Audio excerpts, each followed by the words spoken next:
If you have been wondering, what is the answer to life, the universe, and everything? Well, it is part 42 of the 100 Line Last Defense Academy. We went through a lot of days last time, and a lot of our friends are dead. But we still have free time all the same. Yoshika and Yugama are still here, though. Takamaru, dead. Darami, dead. Eito, been dead. Shoma, deceased. Kurara, see ya later. Moko, died 2 parts ago. Anyway. Dartboard. I can play on the dartboard? Has this always been a thing? Spend time in the rec room. Can I just hang out with them?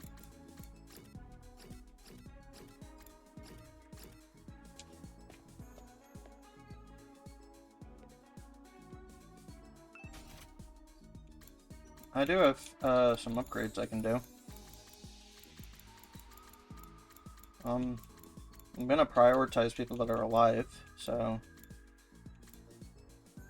I don't know.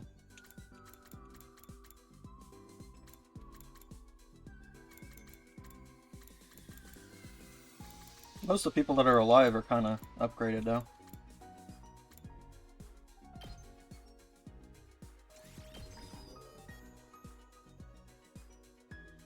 I just like this move, so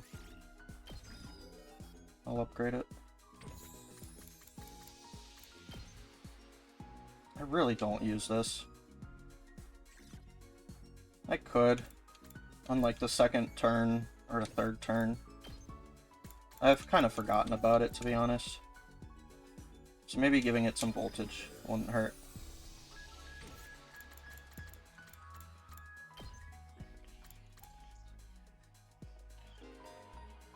Doesn't really show you like what you would actually do.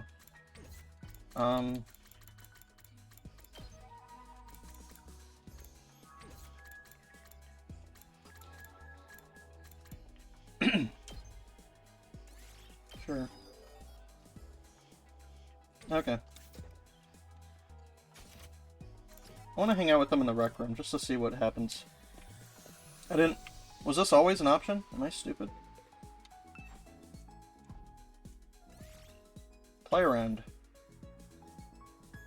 Maybe this isn't the perfect time, but I deserve to take a break and have some fun. Oh, just get BP. Okay.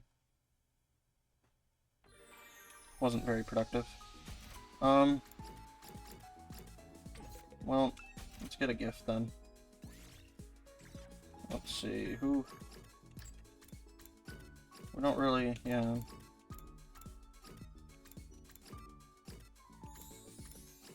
There's one thing, there's 2 things missing for Gaku.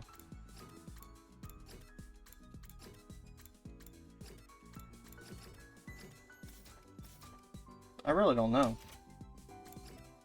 what to do. I haven't done one of these training things in a long time.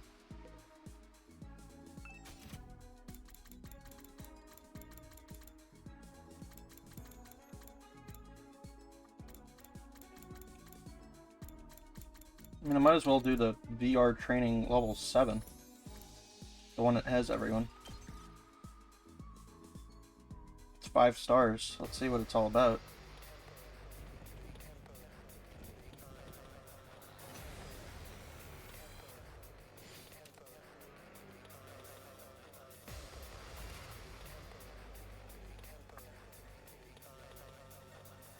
It's just 2 sides. Sure.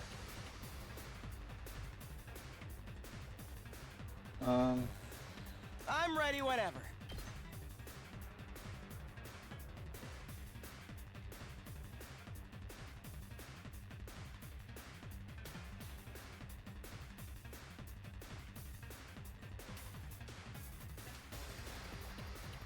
Let's do this. Here we go. Nope. Damn. I guess it's my turn. Now then, to business. My turn.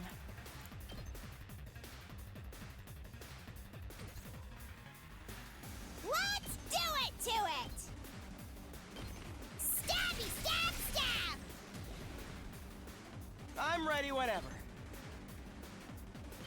Ha! We better get moving. Allow me to trim down their numbers. All well and good. 2 arms! Yeah! My apologies. Okay, okay.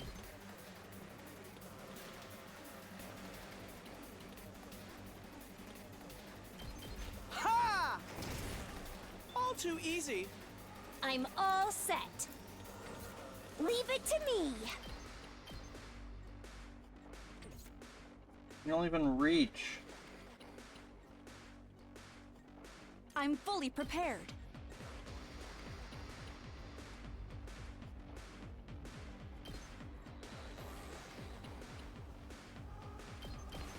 Die!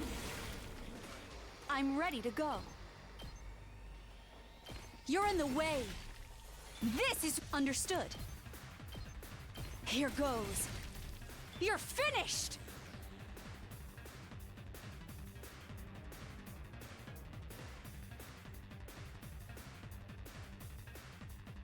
I'm ready as I'll ever be. Maybe this will do something.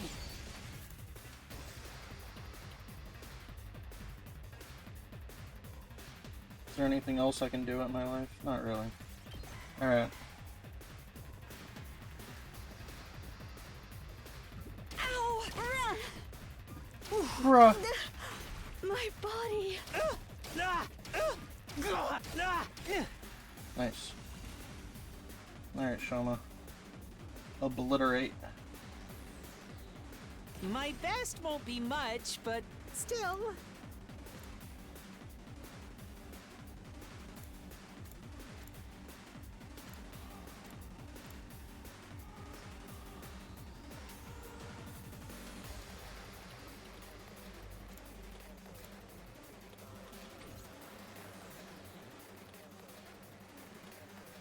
Let's get to the killing.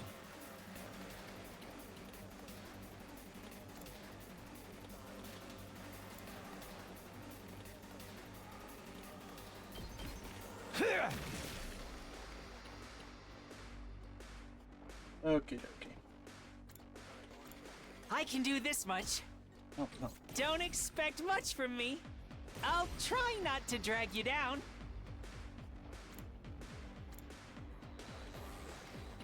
Fair. I'll defend all of you!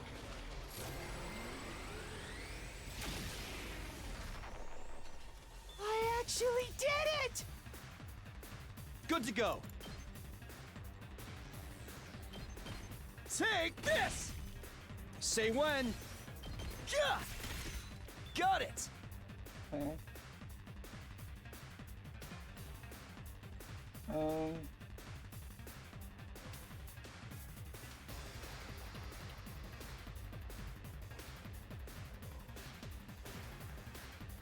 I will obey. I will be of more use to you. I am all right. Die! I will obey. Take this! Give me your orders. Be gone! I can still move.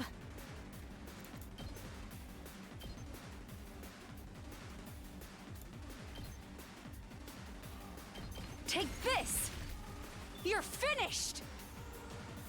Let's go!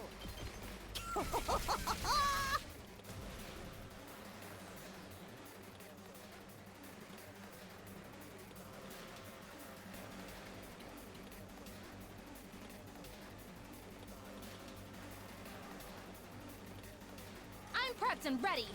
I'm taking the wheel.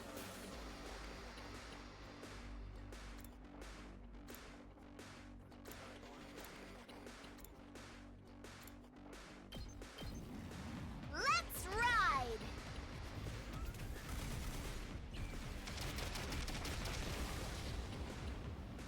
You can take it from here. I've got this.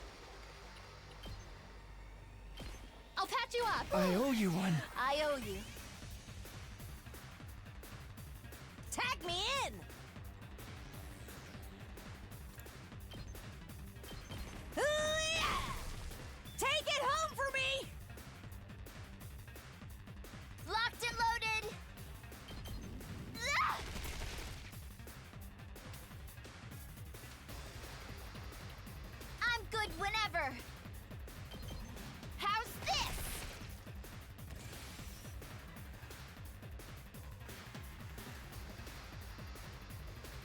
I am all right.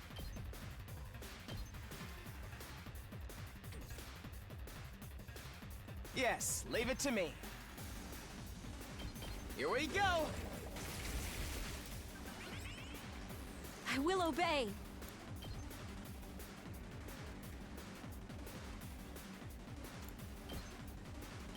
Die! I guess it's my turn. Leave it to me. Let's freaking go!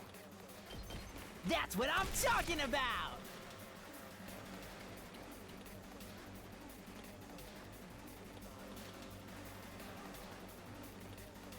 Leave it to me.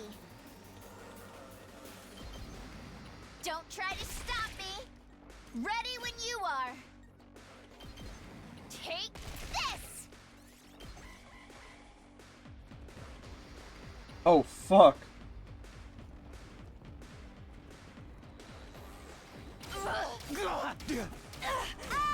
I didn't really think about that. Retreat! Okay.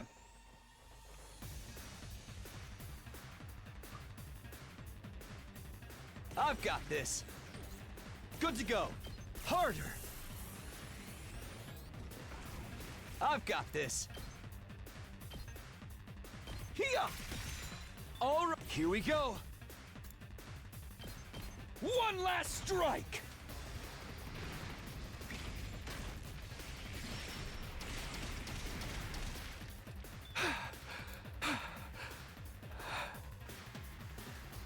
Whenever you're ready.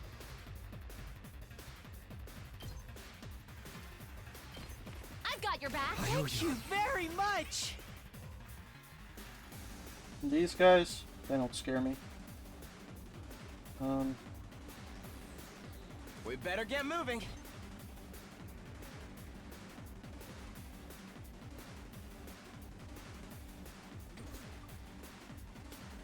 I'm ready whenever. Allow me to trim down their numbers. We Nice. better get moving. Ha! Got it. Nice.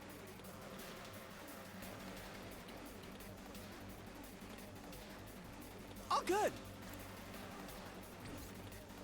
Okay. I've got this. I guess I'm up. I'll blow you away. Hardly a challenge. I'll show you what's up.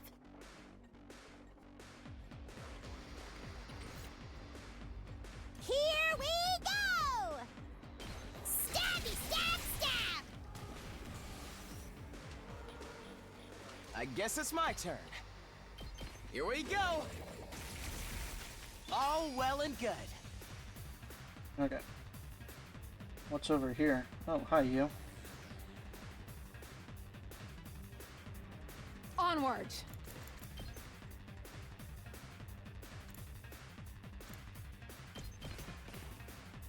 Two arms! I'm stronger than ever. Onward!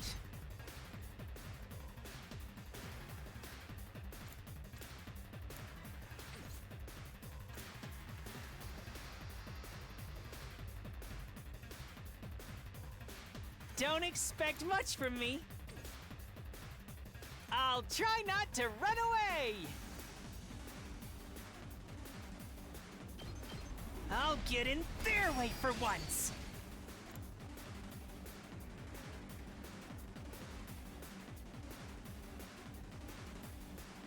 Good to go. There!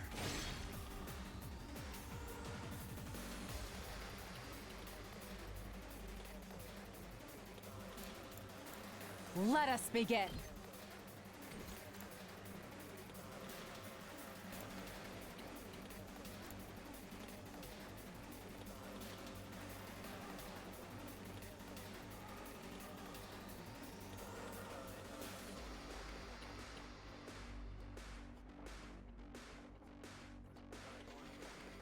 I don't want to go out. It wasn't important. The question wasn't for me, but you know. I'm taking the wheel! Sure.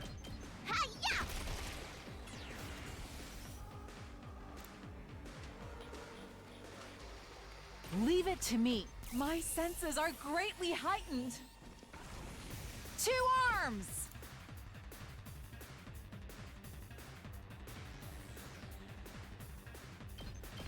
Flash!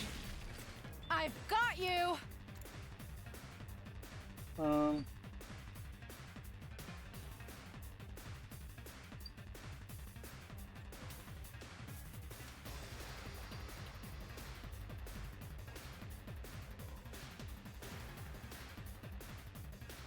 Time to move.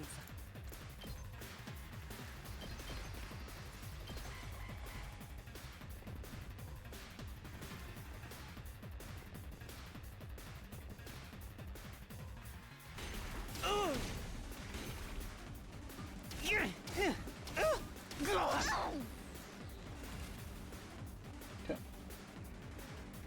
Ready whenever.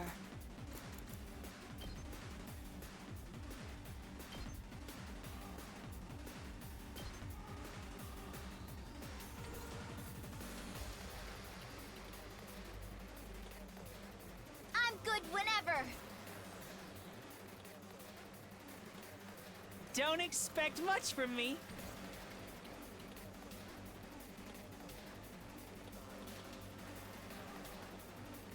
Let us begin. You've left yourself open! Onward! Nen nen! Leave it to me. Hiya! 2 arms! Flash! I can do this much.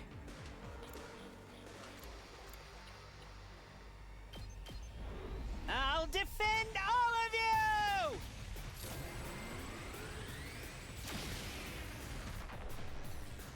Yes!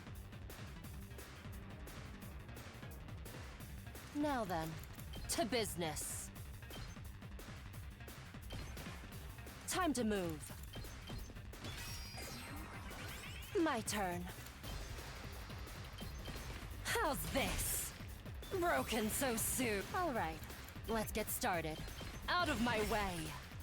How unsatisfying. Now then, to business. How's this? All right, take this.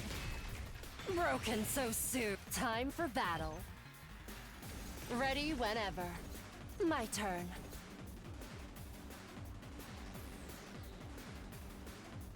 Now then, to business. Die!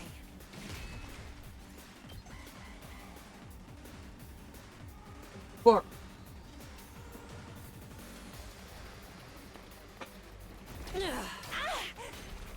Okay.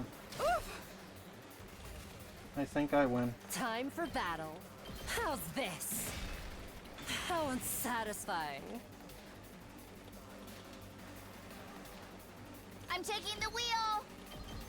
Ah! Kneel before me. You'll go no further. Onward! Nen nen! What's left? You? Let's go. Take that.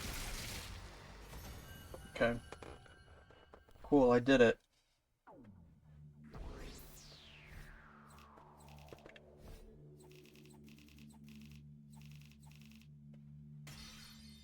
It really didn't give me shit, if I'm being honest, but whatever.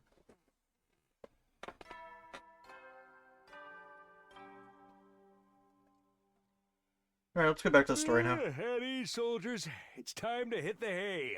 You never know when the invaders might attack, so rest up while you still can. Well then, good night. We survived another day. The life sign reading was still 10. Was the killer hiding somewhere?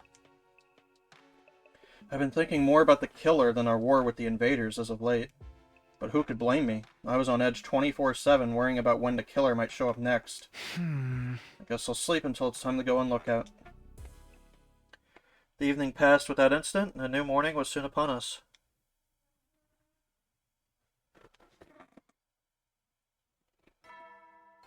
Okay, Oscar might actually need to go out. Stare at Siri's face. Up and Atom troops, time to rise and shine!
Okay. MP-knife! It's been 24 minutes and there's no plot. Cope. Get ready for your 83rd day of active service here at Last Defense Academy. Prepare to be ready to... Alright. Okay, what do I do today? Good morning, Mr. Sumino. Do you have your plans figured out for today? No, I was just thinking about what I should do. How about you? I was hoping to run some tests on the prototype killer trap I made with my dear brother. Oh, you mean the murderer fly tape you guys were talking about before? Hey! But of course! It's an outstanding Ima Sakumo. It's an outstanding development created by brother and sister. Sister dears, you should get a Nobel Prize. So they really made it. When did they pull that off, anyway? We were hoping you could help us, Takumi. We want to test its durability. I don't mind, but... That settles it. Then the three of us will team up today. At Ima and Kako's request, the three of us ended up working together in the afternoon.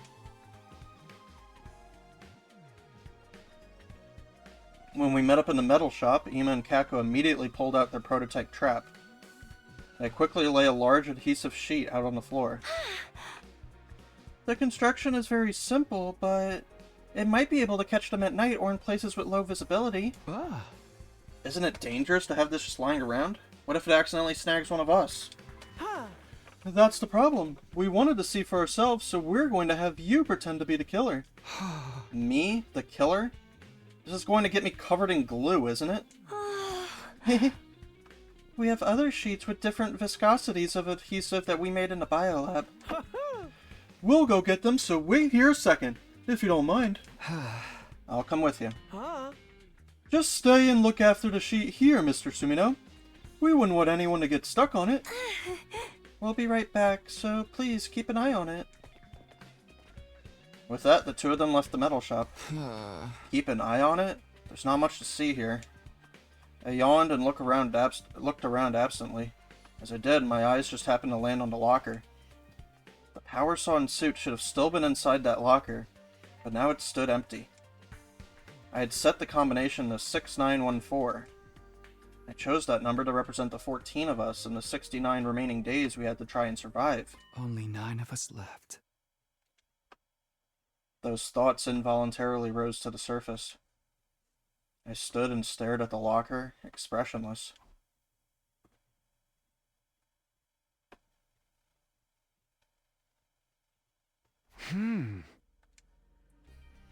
It suddenly hit me that Ima and Kako had been gone for quite a while. This is taking too long. What happened to those two? Maybe they had some kind of trouble that was slowing them down. They said they were going to the biolab, right? I'll go check.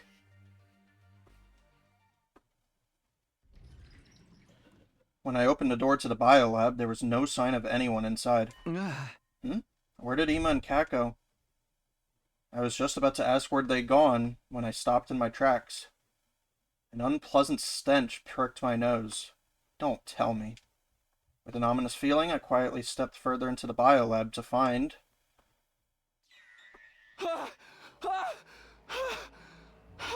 So Takumi's killing them, right? Like... But that doesn't make sense because there was a killer before. And we've encountered the killer.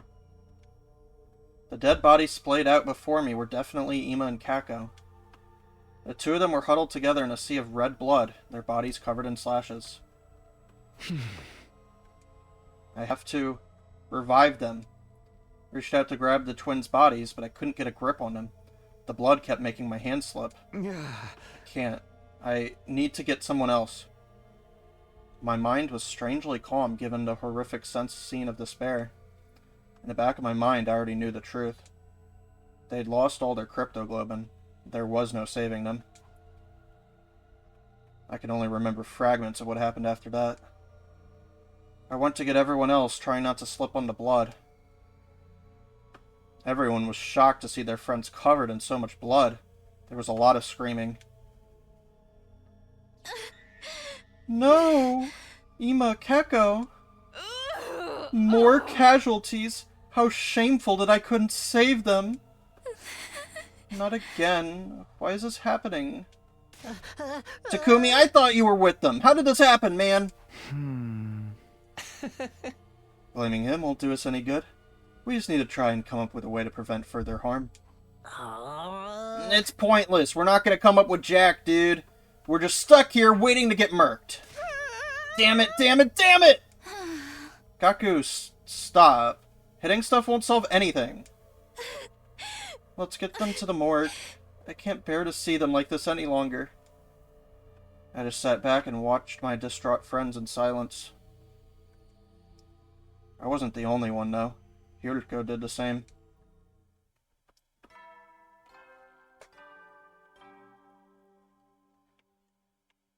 Alright, who's next? Steady, soldiers. It's time to hit the hay.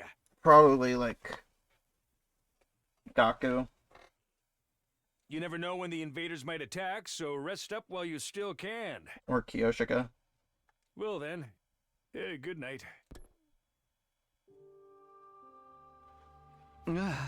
Another day gone. We brought Ima and Kako's bodies to the morgue, and before we knew it, it was night. Maybe it was the mental exhaustion, but everyone went to sleep before the nighttime announcement. Time for me to stand watch. I changed into my class armor, grabbed a blanket and a weapon to defend myself with, then headed for my post. Huh? Are you on lookout tonight, Hiriko? Oh? I'm standing in for Ima. Oh. Sorry, that was insensitive of me. Hiriko and I sat beside each other in silence. Maybe this was my best chance to ask her what she had wanted to tell me that time she asked me to meet with her. But tonight, I wanted to just wallow in silence while I had the chance. Oh? Aren't you scared? Not again. Yuriko was the first to break the silence. Everybody's terrified, worried that they're going to be the next to die. Yes, I'm scared. Not of dying, though. Of everyone else getting killed. I came back to the past to redo everything. To save everyone. But now this is happening. What am I supposed to do? If I died, maybe I'd be free from this nightmare. That doesn't sound so bad. Takumi? Sorry, that was awful.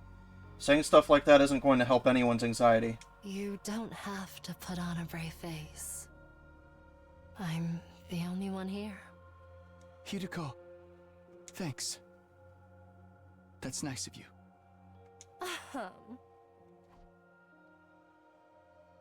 I let out everything I'd been keeping locked up deep inside, as if I was talking to myself. My anxiety, my sadness, my rage. You'd go listen to all the feelings I'd been keeping to myself in silence. The night went by, slowly and quietly.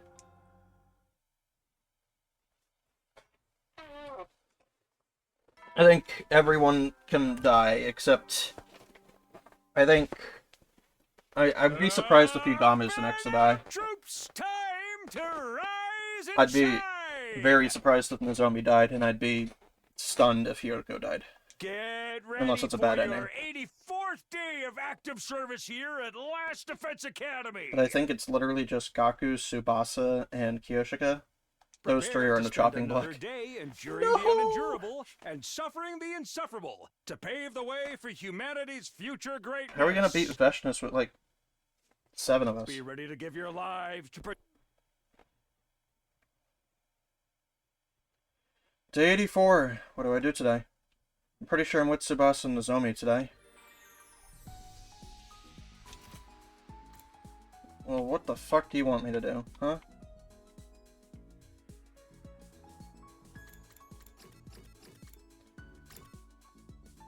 I've been avoiding this, but I think I'm just gonna start giving them dupe gifts to just get their shit up instead of waiting. So, like, Tsubasa, I'm not gonna find what her last thing is right now, so...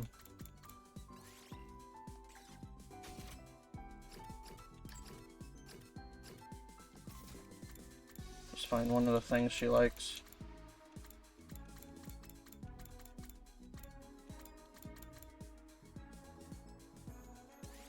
Like this.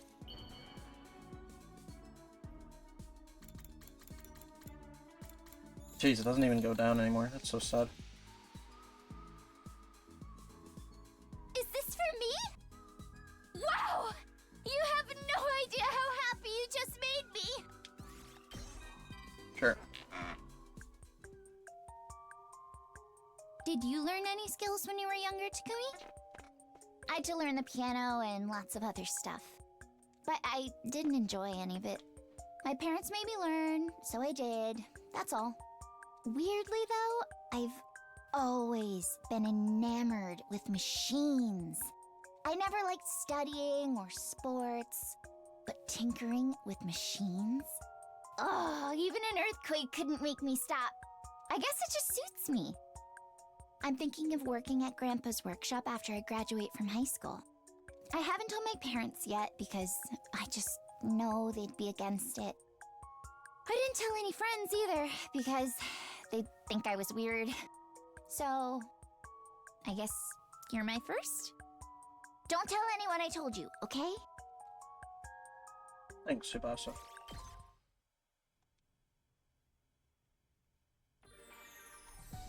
And then let's give Nozomi another gift. He likes kaleidoscopes.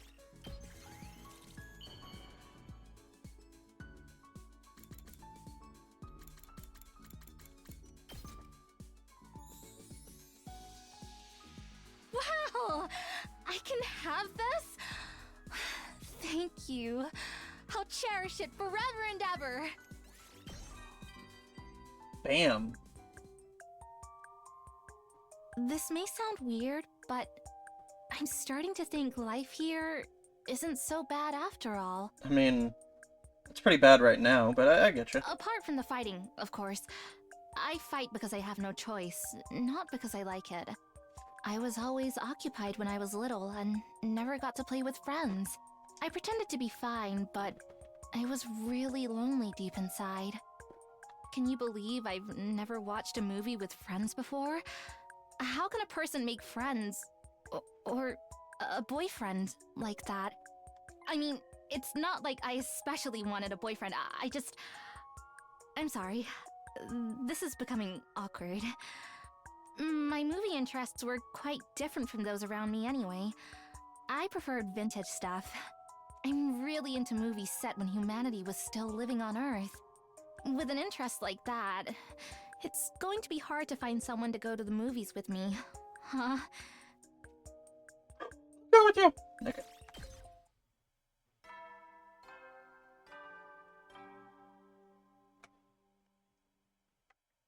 At ease, soldiers. It's time to hit the hay. You never know when the invaders might attack, so rest up while you still can. Well then. We're coming up on Dalsha. No changes today, I guess. The life sign total is still 8. We haven't found the killer yet. I guess Tsubasa's still alive because she needs to make the trap. And Yugamu makes the poison. We were all wondering how long this standstill would continue. Little did we know, a change was coming soon.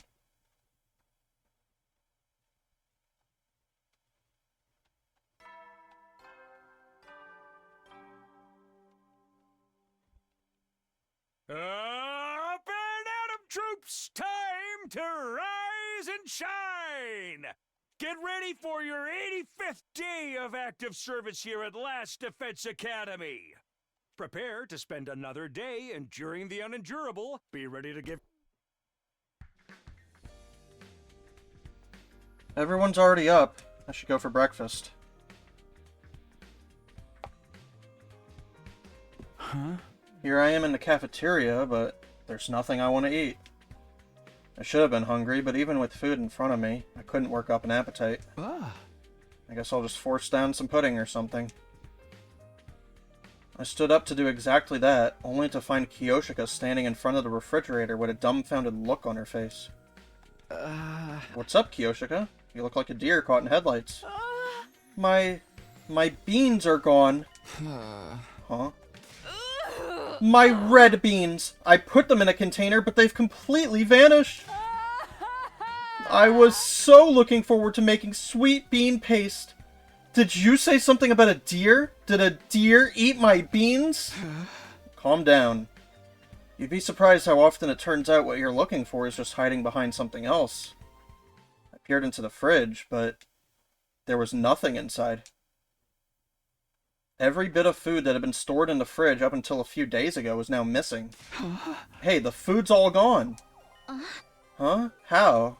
We were completely stocked up. Did some hungry little rascal sneak in for a midnight snack? Don't look at me. I didn't do it. Not this time, anyway.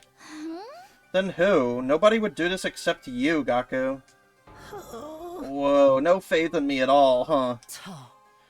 That would mean the culprit is someone not here with us. What's the current life sign count?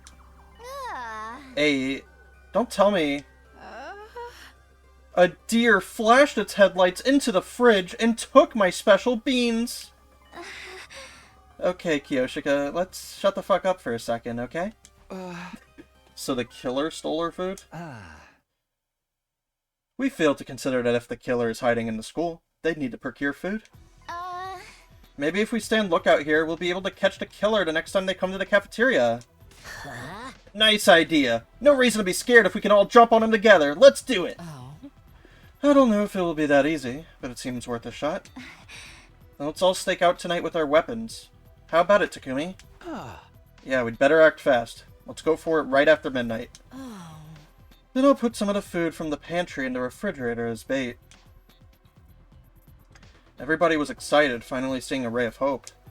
With weapons in hand, we waited for midnight. And finally, it was time.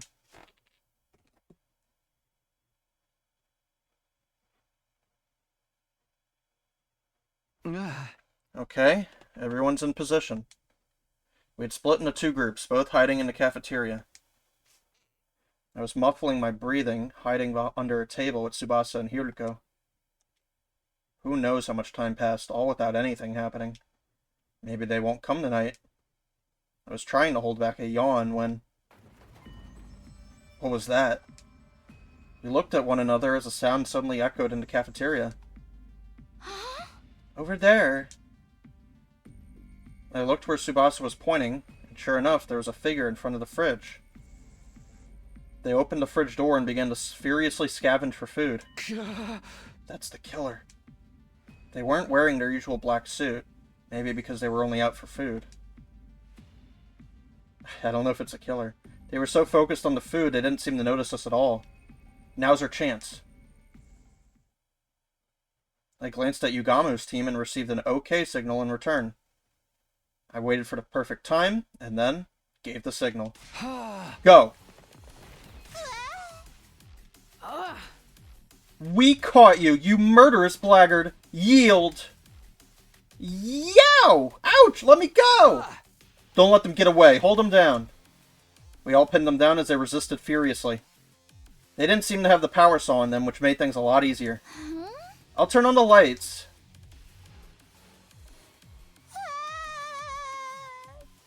Huh? You're...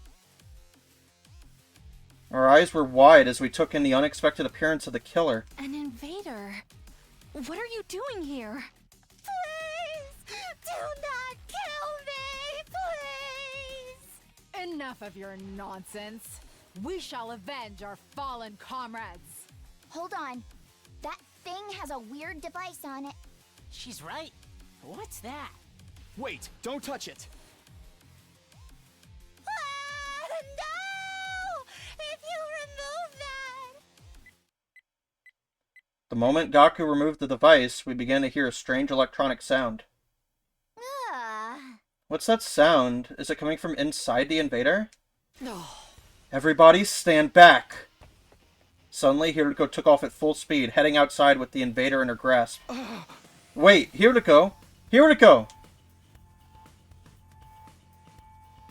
Confused, we chased after Hiruko until we ended up in the schoolyard. Ha!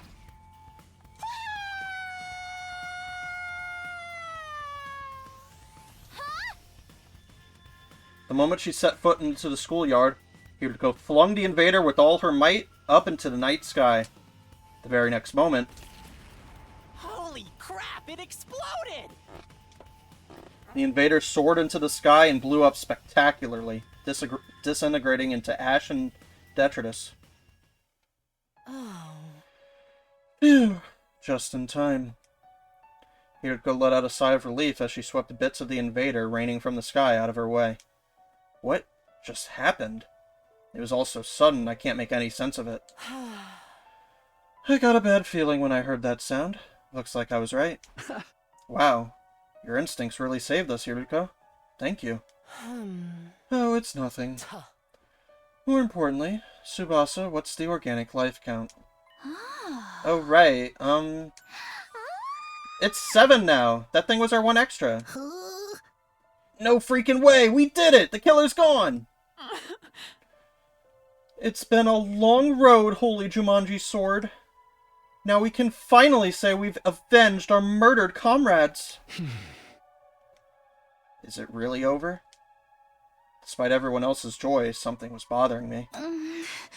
Takumi, what's wrong? This feels a little too convenient for me. Was that thing really the killer? Now that you mention it. The person in the black suit and that invader are totally different shapes and sizes. Yeah. Even without the power saw, when we grabbed that thing, it still felt weaker than I'd imagined. Didn't you think so too, Hiruko? I don't really remember. Huh? Hold on. You mean that wasn't the killer? But the life sign count went down to 7! That's how many of us there are now! I think it's true that the invader was being counted by the organic life detection device. The number went down when it exploded, after all. That all adds up. So what are we concluding exactly? I'd considered the possibility, but still, there was just no way. That the killer might be one of us. Huh. Ah, so that's how it is. Huh. Wait, really? You're kidding! Don't play with me, man. You mean there's a traitor Among us. Calm down. We don't know if that's true for sure. We don't know that it's not true either. I'm not sleeping with a killer. I'm going back to my room. Wait, it's dangerous to be alone. We need to stick together.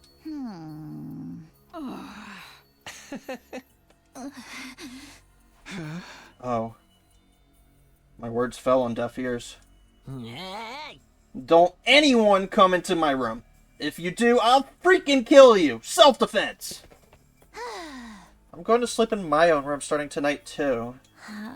I'll take a look at the remains from the explosion. Maybe that invader really is the killer.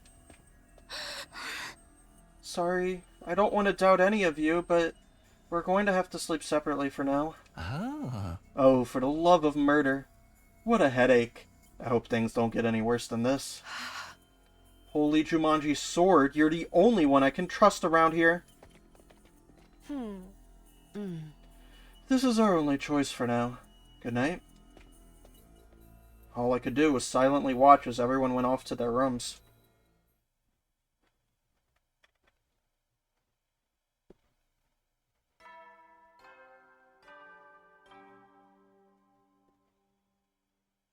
Up and Atom troops, time to rise and shine! Get ready for your 87th day of active service year at Last Defense Academy! Prepare to spend... Be ready to get... That time already, huh? It's been a while since the last time I spent the night in this room. After we went our separate ways last night, I couldn't sleep a wink. In the end, nothing else happened. The vibe between all of us had changed. Maybe the killer really is one of us. Thrown into chaos by the terrifying possibility, everyone seemed content to stay holed up in their rooms. Guess I'll head over to the cafeteria. There's bound to be someone there. I was hopeful, but in the end the cafeteria was empty. What should I do today? Doesn't seem like there's going to be much teamwork. I aimlessly walked the schoolyard, looking up at the sky. The blue sky filled my field of vision. A comfortable breeze grazed my cheeks. And yet the inside of my head was anything but refreshing and idyllic. We can't keep going. We can't keep going like this. We still have to fight the Oh, invaders. Doll's just gonna show up. I was slumped down murmuring to myself when I felt a strange presence behind me. I quickly whirled around, only to see something that made me doubt my eyes. What? How? You Earthlings truly do resemble us in some ways. You appear to be the commander here. Out here on your own, without any of your soldiers. Unimpressive. This man is a commander? But how? I thought we beat them all. Who's this guy? What happened to the alarm? What was even happening? I was completely overwhelmed with confusion. No. Takumi, get away from him! Those words finally brought me back to my senses, and I quickly leapt back. How did you get on the premises without the alarm sounding? Alarm? What are you talking about? Don't tell me he went straight through the undying flames. Are you alone? Usually the commanders bring their minions. I don't like them. They go against my principles. That woman is deranged for using them in battle. That woman ordered me to destroy this place. Here, look, quickly. Go tell everyone we're under attack. Very well. No need to rush. I want to know who all of you are. Now prepare for battle. All will be understood when we cross weapons. With that, the commander turned away and put some distance between us. What is with this guy?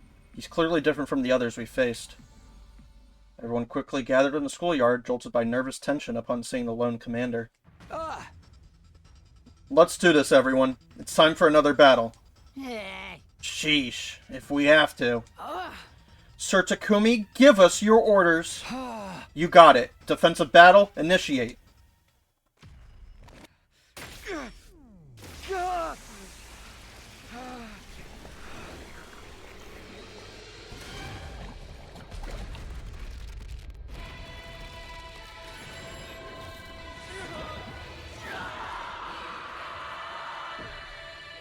This is getting the big skipperoo.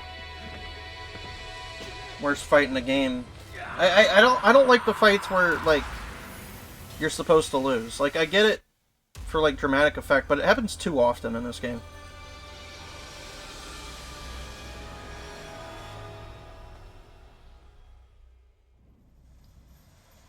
God of the planet, hear my plea and lend me thy strength.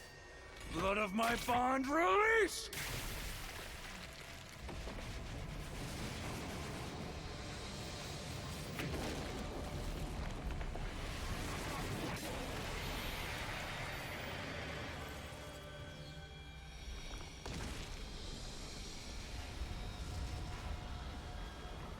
I am Dalshaw, paragon of warfare. I'm an old-fashioned man. I need to fight someone to understand what they're about.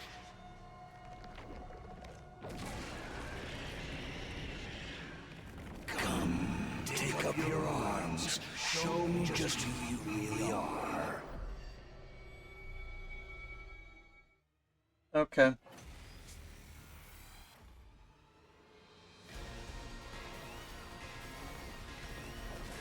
To battle!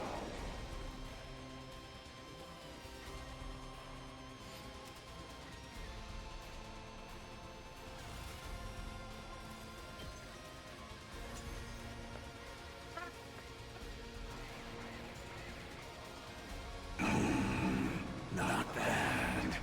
As expected for the slaughterers of this planet's heroes. Controller? What a powerful foe! It's so hard to counter his moves. His attacks are certainly formidable, but our attacks are hardly doing anything to him. It seems like that may be his ability. That might be what got him through the wall of fire. We can't give up now. Keep going, everyone. Damn it! I hate work without pay. Let's make this quick.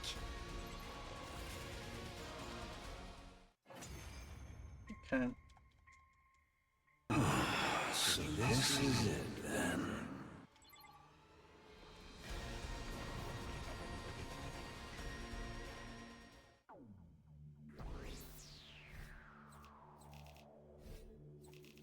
Thanks for the 10,000 BP.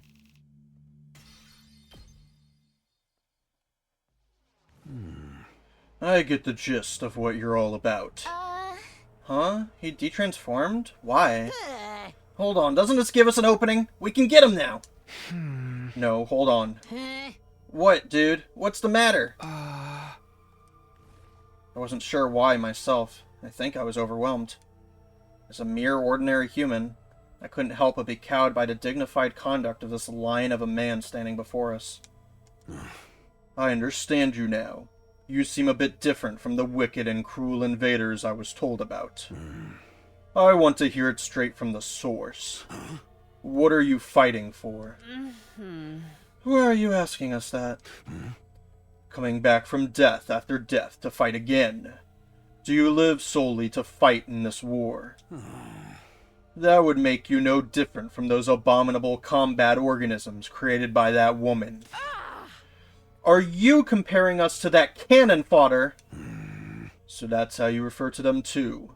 Cannon fodder, guinea pigs, slaves, playthings. Do you consider that sense of superiority to be something like wisdom? I suppose all living creatures reach the same endpoint eventually. What are you getting at? Are you telling us to surrender? If we do, we'll all be killed, won't we? I doubt Veshness would let us live. Then shouldn't you simply accept death? Huh? Stop messing with us. We're not going to give up on life. We swore we'd all survive this. That's what pulled us out of our despair. That's why we... My vision lurched. There was a loud thump. Beheaded. When I saw the great blue sky unfurled overhead, I realized what had happened to me. I'd been beheaded. Takumi!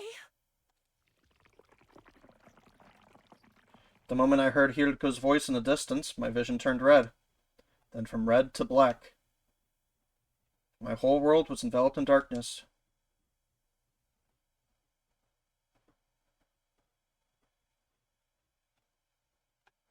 Finally, I can think again.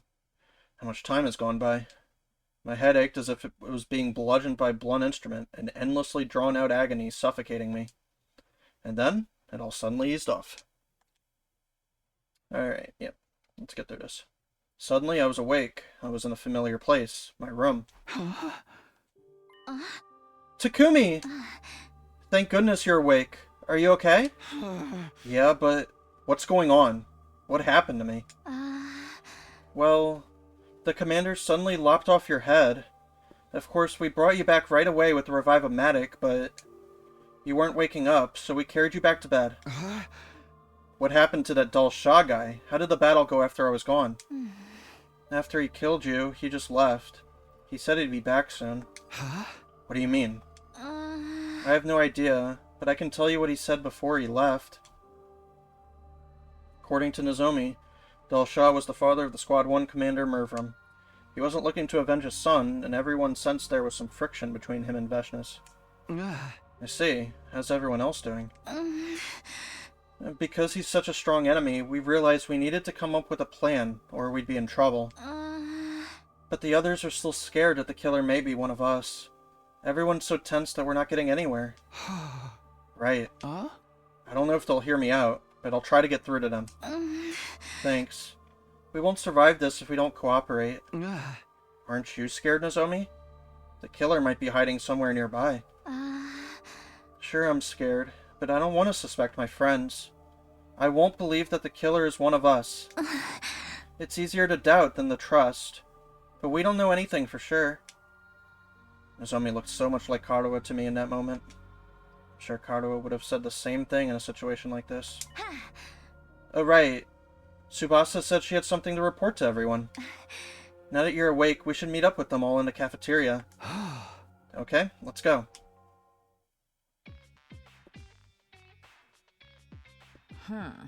Sir Takumi, you're awake. I was a little worried. I know things are bad, but it's not like we know for sure you're not the killer, so... It wasn't just Gaku. I could feel an air of awkwardness hanging over everybody.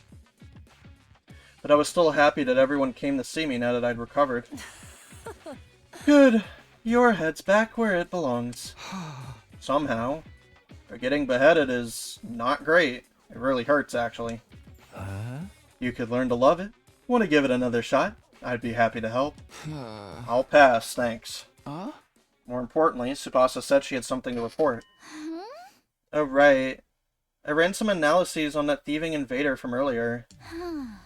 First of all, that device it had on it was a jammer. A jammer. That's a device meant to interfere with electrical signals. It's used to scramble transmissions, radio waves, and the like. Why would an invader need something like that?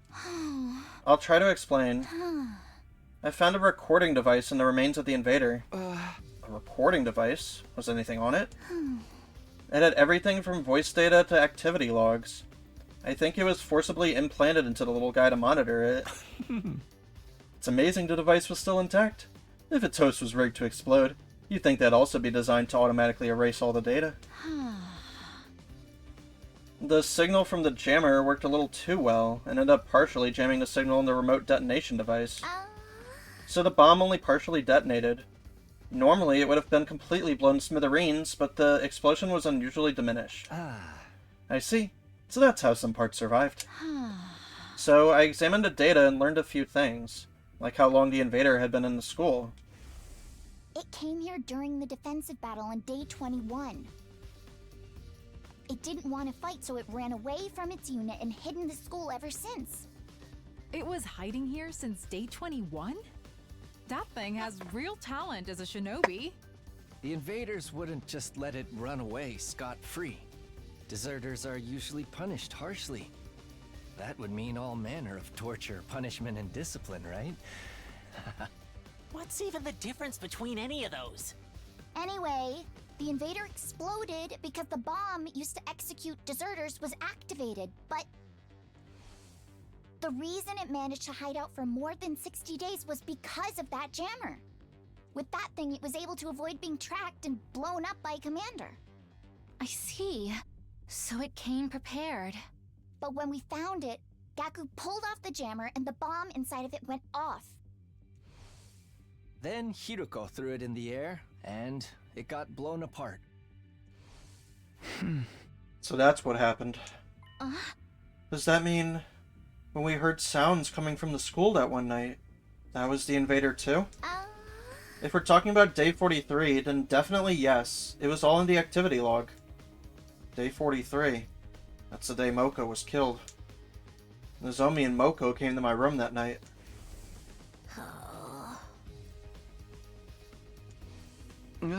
So that invader was moving around the night of day 43? Then that means the killer really could have been the invader. Unfortunately, no. I checked the recorder data against the estimated times of the killings, but it doesn't line up. Oh. That's all for my report. I was hoping to find some information that might give us a clue about the killer. But now it's clear the invader was innocent. Which means... one of us is a freaking murderer! The mystery is solved. No, it's not. Not even close. Yelling is just a waste of energy. It's not like you're going to inspire the killer to reveal himself. Shut up! We're all going to get killed here and you're lecturing me! Wait. Hold on. Is it you? Stop it, Gaku. We're not going to solve this by blindly pointing fingers. So, what do we do about Dal Shah? We'll have to figure something out between us. We can't just ignore him. Then we should all stay here, right? The killer can't strike if we're all together. Let's do that. Any objections, Gaku? Whatever. Fine. After that, we discussed strategies for beating Dal Shah. But the mood was so horrible we couldn't even begin to decide what we needed to do. In the end, the day ended with no real progress made.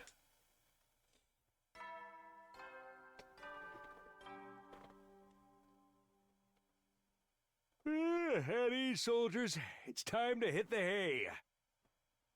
You never know when the invaders might attack, so rest up while you still can. Well then, good night.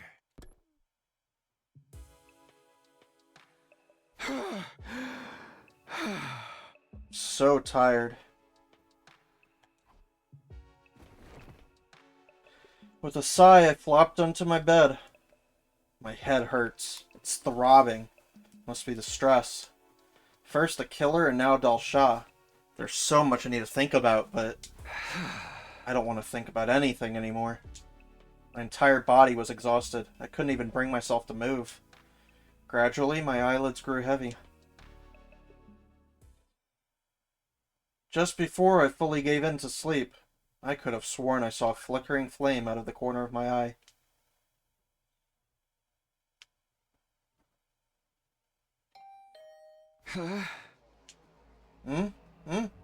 Who's here this late at night?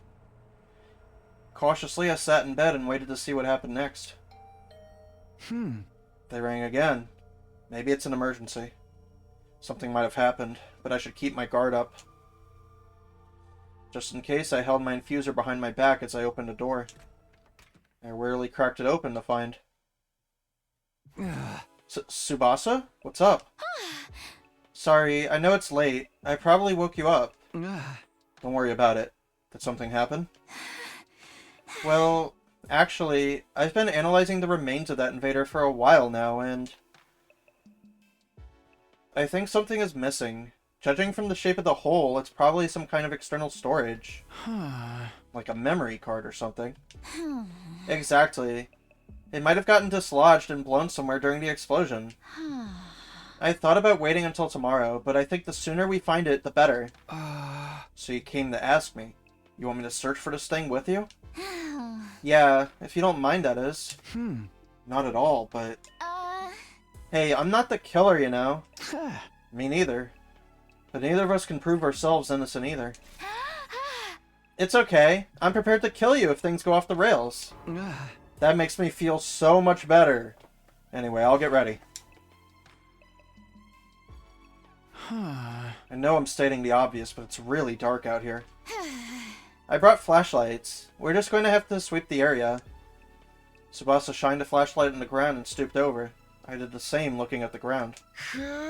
This seems pretty inefficient. Yeah, and it's 3 days since the explosion, too. Pretty sure this is where it happened. She's gonna die. This is going to be a long night. I steeled myself and set to searching with Tsubasa. But it turned out my resolve wasn't going to be needed after all. There's something on the ground here. It was something small and black, covered in dirt. I picked it up and Tsubasa practically lunged at it. Hey, let me see it. She took the thing from me and excitedly began to examine it. Good job, Takumi. This is the external storage device I was looking for. But for real? I thought that would take longer. I'm going to analyze the data on this too. Ooh, I can't wait to see what's on it. If they felt the need to blow up that invader to keep it away from us, there might be some important secret intel on it. I'm excited too, but try not to overwork yourself, okay? You can't keep working such long hours every day. Haha, don't worry. I'm done for today. Let's head back. Looking satisfied, Tsubasa put away the storage device and started to walk back to the school in high spirits. We found what she was looking for without anything bad happening. Thank goodness. On top of that, we might even get some new information. My steps were suddenly feeling lighter.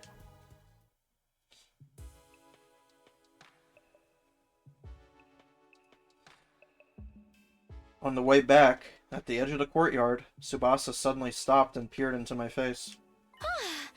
So, who do you think the killer is? Well, why are you bringing that up all of a sudden? I just wanted to ask. I honestly have no idea. But I feel like I might not even want to know. I'll be shocked no matter who it turns out to be. Same here, but whoever they are, they can't get away with this. Yeah, I think we agree on that. Wouldn't it be crazy if the killer really showed up while we were talking about them? It happened as soon as Tsubasa let out an amused giggle. Wait, that sound. No way.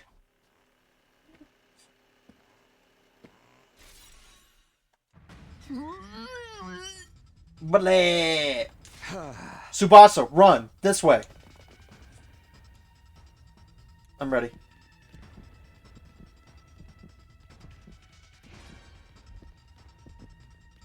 She's so dead. This is so sad. Come on.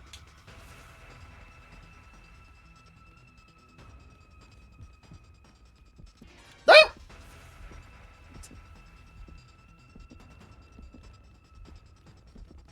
Run, Tsubasa!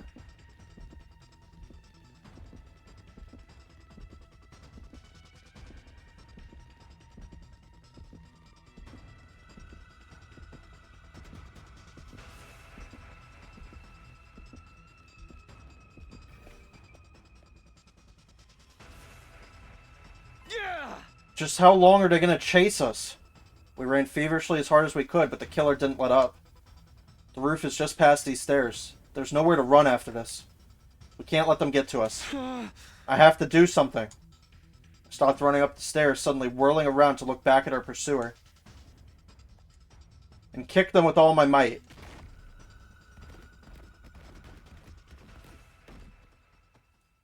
They tumbled down the stairs and fell in a heap at the bottom. Here. Okay, now's our chance to finally capture them. They groaned in agony, but paralysis must have been setting in because they made no effort to resist. We finally got you. Just give up. Takumi, Tsubasa. What happened? I heard a really loud noise and... Huh? Is that the killer? Did we finally catch them? I'll explain everything later. Give me a hand here. They're paralyzed, not dead. This asshole killed our friends, damn it! Let me at him! Let me get the mask off first. Ready? Okay. I placed my hand on the killer's helmet and slowly pulled it off. What I saw underneath left me speechless. Oh my god. Yugamu?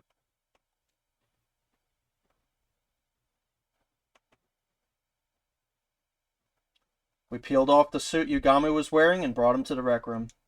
He was limp, breathing shallowly, but his expression seemed almost as if it had traces of a grin.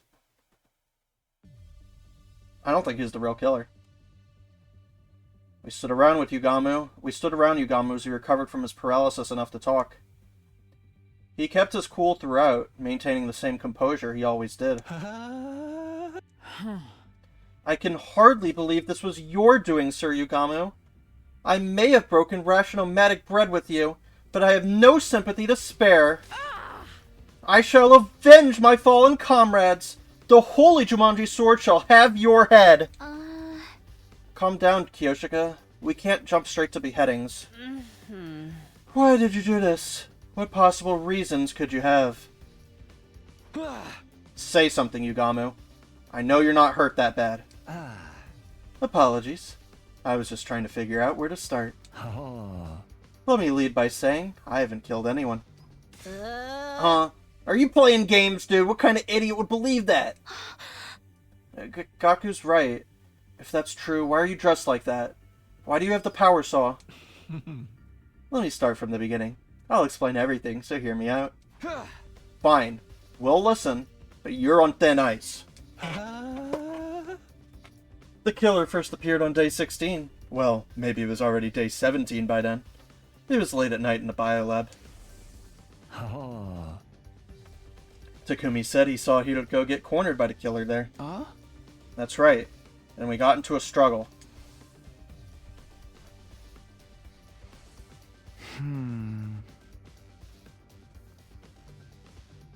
I got it. I think I figured it out. I think the killer... I think it's Hiroko. From another timeline.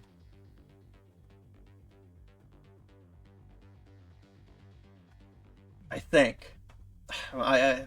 In the end, I got away, but I managed to recover their weapon and suit. I was with Gaku and Kiyoshika during that time. Huh? You were? I was right here, in the rec room on the night of day 16. You and Gaku invited me. Oh yeah, I forgot about that. What were the three of you doing that late at night? Gaku said he found an adult video in the storeroom and wanted to have a watch party. Don't snitch on me, dude! It turned out it was just footage of cute critters. Not an adult video, but an animal video. Yes, they were precious little furballs. Although Sir Gaku seemed very disappointed. Okay, can we just move on with the story? Anyway, I was here in the rec room. We had headphones on, so we didn't notice any noise. Isn't that right, guys? Gaku and Kiyoshika nodded. Seemed like Yugami was telling the truth so far. There's more. The next time the killer appeared was... Day 25, when Ava was killed inside her cage. Right. I had nothing to do with her murder. However... After seeing her dead body, the murderous impulses inside of me began to resurface. I didn't remember exactly when I'd heard it, but something Yugami said in the cafeteria began to replay in my head.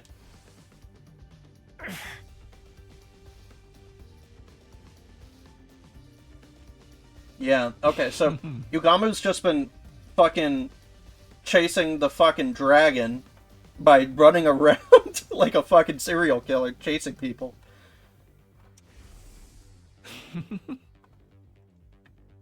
If you can't help me out, I really might have to kill someone. Ripe with overwhelming lust, I tried to find an outlet for my feverish mania. I believe it was day 38 when I finally found my solution. When I was just about to kill Gaku. What? You were seriously gonna kill me? Huh? Yeah, I was seconds away with going through with it. I had a lot of pent-up bloodlust. But the moment I saw the fear of death in his eyes, I noticed my dark desire was temporarily sated. This guy's a freak! Now that I think about it, he mentioned this in a conversation we had with Ima.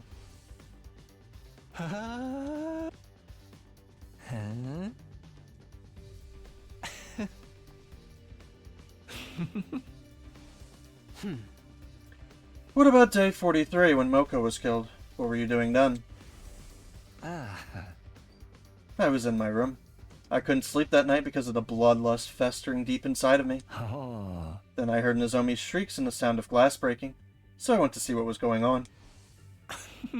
When I did, I found a killer's suit and power saw at the bottom of the pool. Huh? The stuff missing from the locker was in the pool. Why? Sir Yugamu must have stolen it, correct? No, I didn't know the combination. Right. You weren't even in the room when Takumi set the code. Wait, I was chased by the killer the day Moko was killed. They had me cornered by the pool, so I shoved them aside and got away, but maybe when that happened, they fell in. I see. You might be right, but I wasn't concerned about the details. I had other things in my mind at the time, like taking the killer's things so I could dress up like them. Surely you're not telling us you pretended to be the killer just so you could see looks of despair and fulfill your desires. Sorry. I just couldn't hold back the urges inside of me. But I really wasn't going to kill anyone. Just seeing your faces twisted up in despair was enough to satisfy me.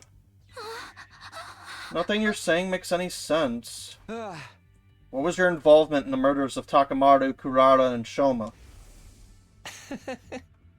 I had nothing to do with Takamaru's death on day 51. I swear it. The first day I dressed up as the killer was day 64. The day Kurata was killed. We were on guard duty that night, right?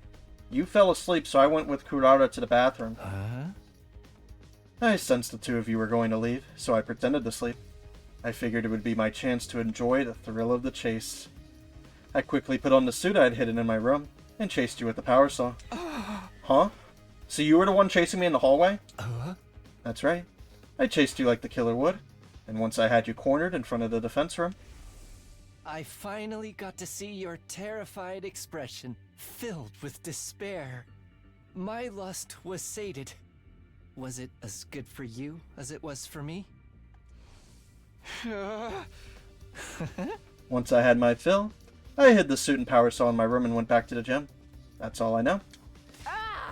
So you really know nothing about Lady Kurata's death? Speak the truth or prepare to become rust on the blade of the holy Jumanji sword! I'm sorry, but I had nothing to do with her murder. I can't tell you anything. I had nothing to do with Shoma's death on day 77 either. Keep talking. What about Darnami on day 80, or the twins on day 83? When the fire started in that vaulting box, everyone scattered and ran away from the gym. I smelled an opportunity. You're kidding. You took advantage of the chaos to masquerade as the killer? Correct. I went back to my room, got the suit and power saw, and pretended to be the killer for a second time. I went inside and found Darami and Takumi immediately. I felt bad knowing it would be my second time doing it to you, but you put on such a good performance the first time. I couldn't resist the chance to see you like that again. Seeing the enraptured look on Yugamu's face, I was at a complete loss for words, for so many reasons. Halfway through the chase, I told Darami to run. I lured the killer, you, into chasing me alone. I managed to lose you somehow, then hid out in my room until the next morning. But Darami... I don't know what happened after Darami got away. Once I lost sight of you, Takumi, I gave up. I went back to my room, changed, and met up with everybody else. Right. The life sign count was 11 when Yugami joined us. So Darami was still alive at that point. And I had nothing to do with Ima and Kako either. I didn't do a thing to them. Is that everything? You're not hiding anything else. Scout's honor. You might not believe me, but I really didn't kill anyone. You don't seriously think we're okay with what you did, do you? I'm aware I crossed the line, but I couldn't stop myself. Those looks of terror and despair whenever I chased you, I needed them so badly. That's why I kept this from you guys. No other reason. I promise. You say that, but I feel betrayed.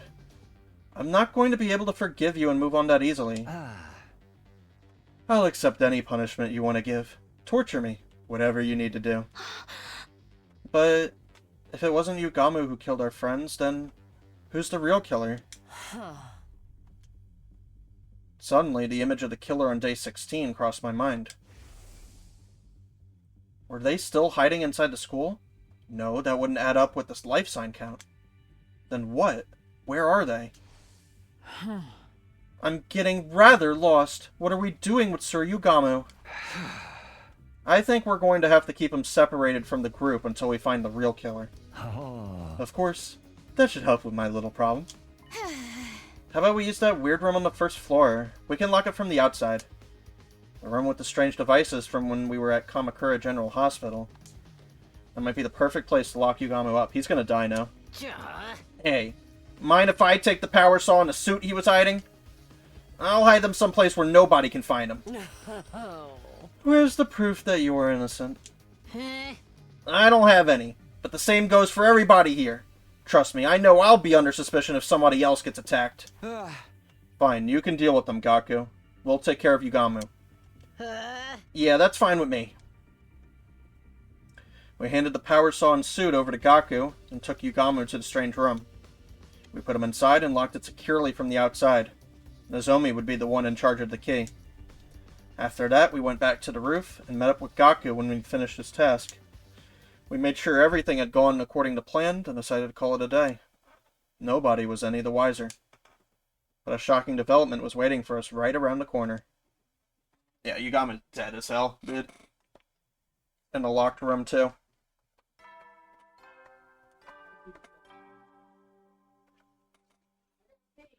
Jesus Christ. Up and Adam troops, time to rise and shine! Lemonade time. Gulp, gulp. Wowee! It's your 90th day of active service here at Last Defense Academy! The time humanity has longed for is almost upon us. We're really in the home stretch now. It's been a long and arduous road. But since you've made it this far, I just know you're gonna be fine. In 10 days, you'll have your happy ending, and all of you will become the heroes who saved humanity. Well then, everyone work hard together and keep those spirits up.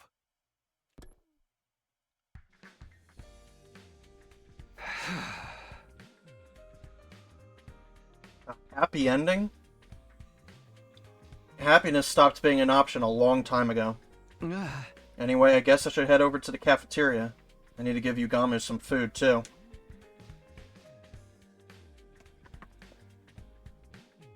The only people in the cafeteria were Nozomi, Hiruko, and Kiyoshika. Good morning, Takumi. Morning. No sign of Tsubasa or Gaku? They might be holed up in their rooms out of paranoia. Maybe, but I hope not. We still haven't worked out our strategy for Dal Shah. There's so much to think about that my brain feels like it's going to boil over. Neither of them were wearing their regular clothes. The same went for me. We'd had a little discussion before going our separate ways yesterday. At the end of it, we decided to wear our class armor, or artificial class armor in Nozomi's case, all day from now on. If everything Yugamu told us was the truth, the killer was still out there somewhere. If they're not even showing up on the life sign total, they might even be.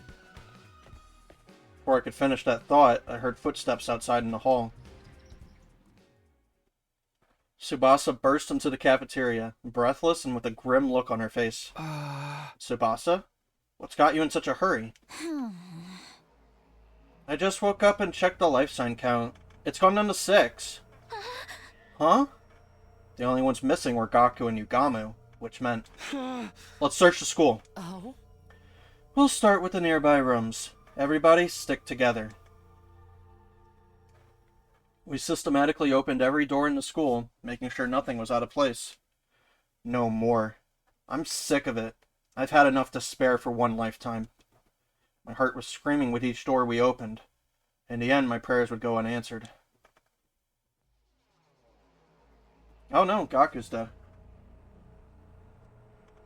So it was Gaku. Inside the library, we found the blood-soaked remains of Gaku Maruko, his body sliced to ribbons. An unpleasant stench of blood emanated from his mangled corpse. The revival-matic! It's pointless. We're too late.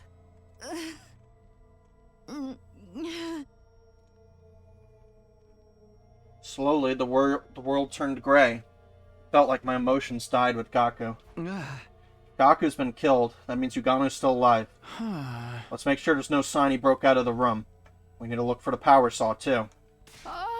Sir Takumi, how are you so composed? So Sir Gaku's been killed. All the crying and screaming in the world couldn't bring him back. So there's no point. Huh? Are you being serious right now? I'm not trying to sound heartless. I just want this to be over. Let's take him to the morgue. Help me out. Wait, before we do that, look here. There's signs of a struggle. Hiriko pointed to a nearby bookshelf. Oh? This shelf is way out of position and there's books on the ground. Someone must have moved it intentionally. Maybe Gaku bumped into it while he was fighting the killer. No, there's multiple gouge marks on the back of the shelf. That's not natural. What do you mean? It's highly likely that Gaku hid the power saw and suit here. He must have gotten in a fight over them with the killer, resulting in these gouges. I see. So that's why he was killed here. And the power saw and suit got taken again. Haha. Maybe someone here has them. You're suspecting us now? It wasn't me. Can you prove that your hands are clean before pointing fingers, Lady Tsubasa? Enough. Suspecting each other serves no purpose.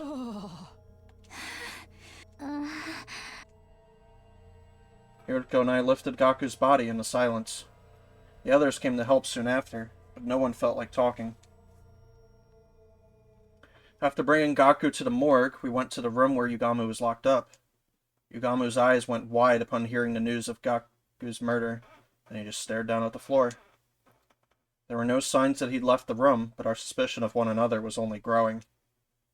Our worst-case scenario just keeps finding ways to get worse, and there's no stopping it now.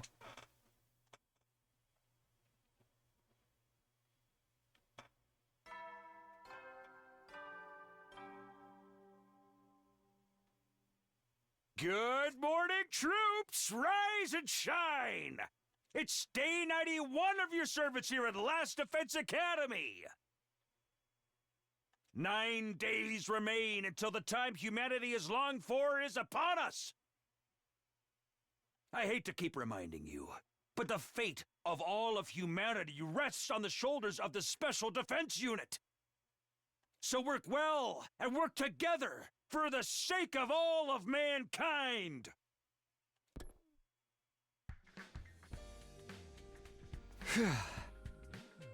I survived another night, I guess. I let out a deep sigh after making sure my heart was still beating. It wouldn't surprise me if I was the next victim. If they'd just kill me, too. I was taken aback by the words that left my lips. What was I saying? I need to switch gears. I'll go to the cafeteria.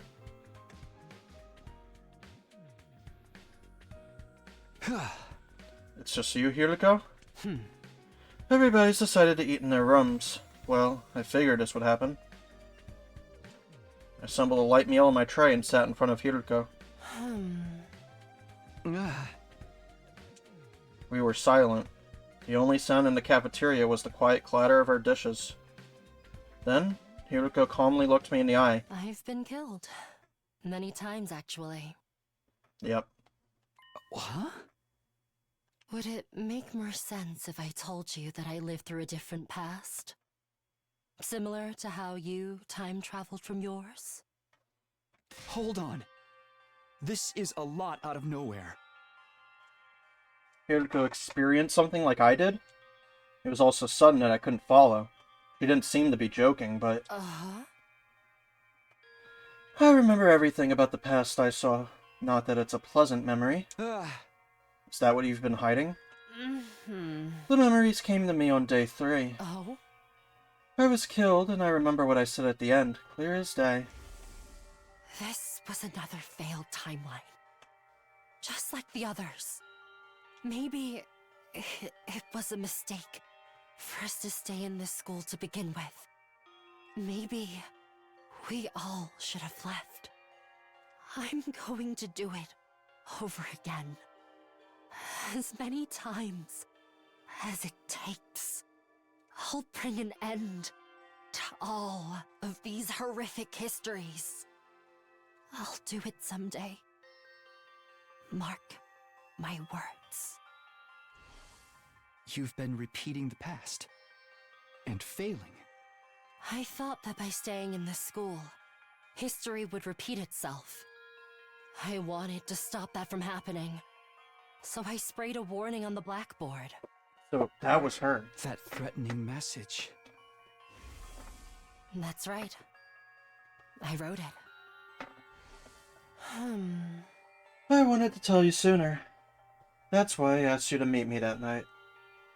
The day Hiruko asked me to see her, Nozomi wanted to talk to me that night too. But then Yugamu showed up, so I couldn't say anything. After that, I lost my nerve. I couldn't do it. You kept this to yourself all this time? But why tell only me? I blame my ego. Hiruko. Sorry. With that, Hiruko left the cafeteria, carefully avoiding making eye contact with me. I had no idea what she had to apologize for, but one thing was clear enough. She seems like she's hurting.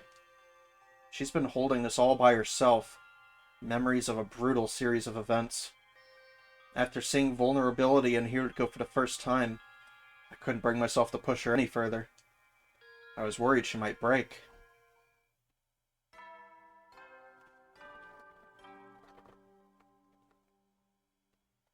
At ease, soldiers.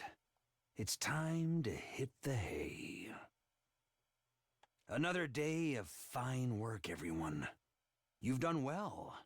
For each other and for humanity. Get some shut-eye and take care. Well then, good night.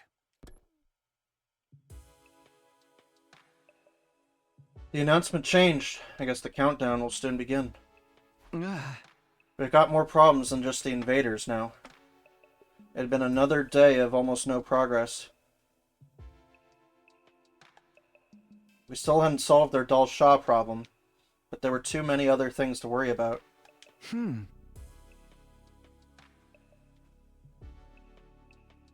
Hold on, sir.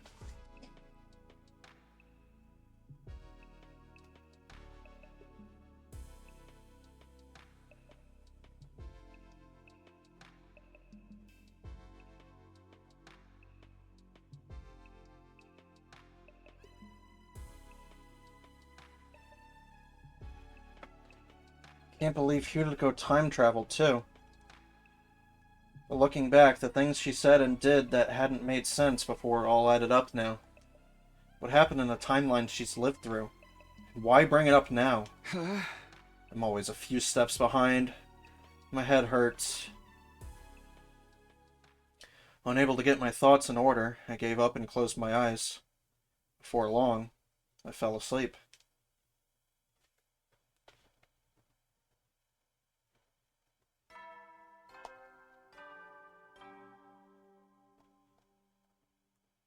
Up and at 'em, troops! Time to rise and shine!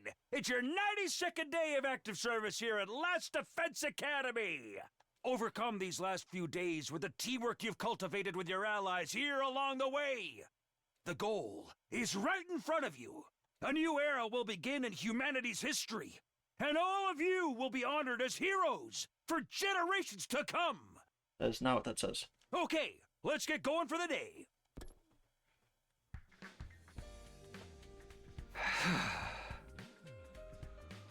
Teamwork I've cultivated with my allies?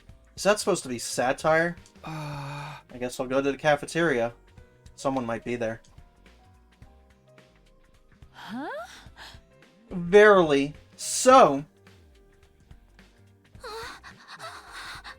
Totally. Right? Just as I left my room, I could hear Kiyoshika and Tsubasa talking in the distance.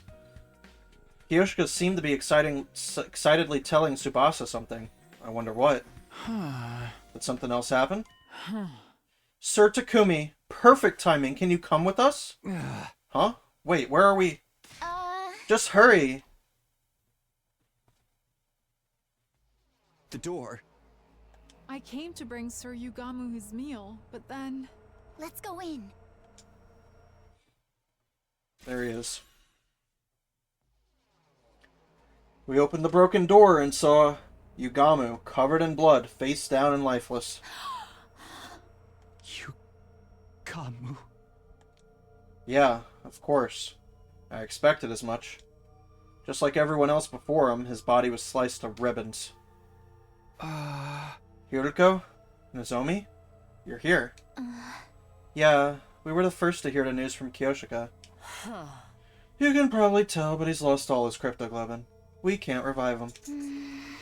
Let's get him to the morgue right away. I feel bad leaving him like this. Right. We need to make a grave marker as well. No one lost their composure anymore. No tears flowed. Even the anger was gone. We just accepted the death of our friend and dealt with it matter-of-factly. We were used to this now. The death of Yugamu was just another part of our day. I don't want to do anything. Laying listlessly in bed, I suddenly realized it was long past bedtime. Invaders? Humanity? Whatever, I just want this to be over already. Just then, I felt a familiar presence I hadn't felt in a while. I sat up, and there he was, standing in the corner of my room. I knew it. It's been a while. Right.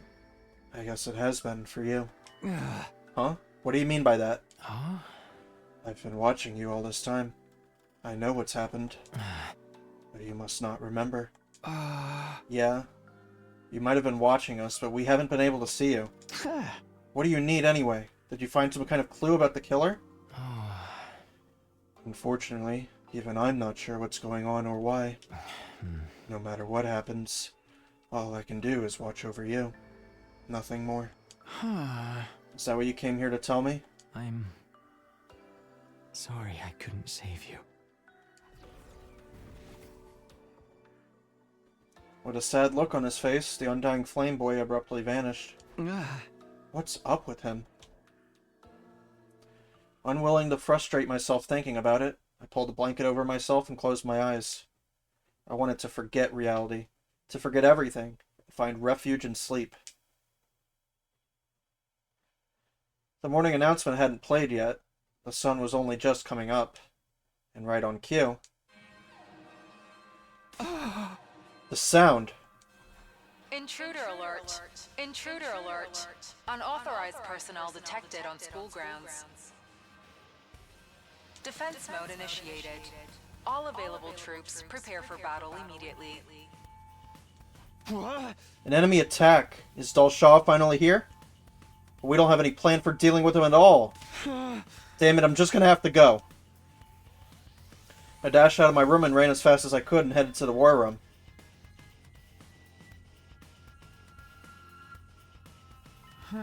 Dalshaw has come, but the alarm sounded this time. It really startled me. Looks like he brought some minions with him. This fight is going to be harder than last time. We have fewer numbers and no plan. We're just going to have to go for it, do or die. Wait, about that, we do have one strategy we can use. Huh? Remember that external storage device we recovered from that invader? Well, I finished analyzing the data on it. Oh? No one mentioned anything to me about an external storage device. Luckily, the data survived, and I was able to retrieve some confidential information. I learned a lot. I'll spare you the details, but I used that knowledge to develop a bioweapon. That sounds familiar. I looked into it and found that Commander DNA I want to do this has battle some just because strange it's cells that are the ingenuity clearly of having different no from one on my regular team. humans. I'm so glad they kept Kyoshika, Formulating though. a poison that attacks those cells. Call it a... Yeah, whatever. You got me. Once I understood the cell's weak point, I figured I should get to work on something. Nozomi helped me out. Lady Nozomi? Why? Because Tsubasa asked me to. It's not much, but I do have some experience with medicinal research. I'm the ideal candidate for working on a poison that affects cryptoglobin, because I don't have much of it myself. We did make a poison that Nozomi tricked the commander into consuming during my previous 100 days here, but what's the plan this time? We turn the poison into a gas and have Delsha breathe it in. We've made a trap we can place. We can position it and activate it any time using a remote control. I'm going to find a place to set this. Once it's in place, I'll need you to get him to stop near it. We'll activate it once everyone's gotten some distance. That should be enough to get him to inhale the poison. Can we pull it off with the small group we have now? We'll just have to try. It's better than standing around and getting killed. You're right. It's very much worth trying. Why didn't you say anything before? Because of the whole killer thing, I kept the info under wraps as a precaution. And I wasn't sure it would even work out. It was a gamble. Thank you both so much. Now we just have to find a way to make this work. Yeah, let's do this. I don't want to have any regrets. Yeah! Forget about everything else and give it everything you've got. It's time for a defensive battle. God of the planet, hear my plea and lend me thy strength. Blood of my bond release! Delsha.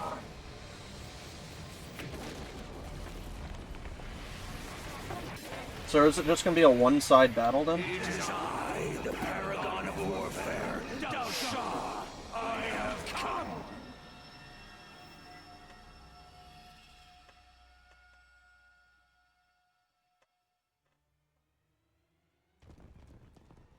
I think it is.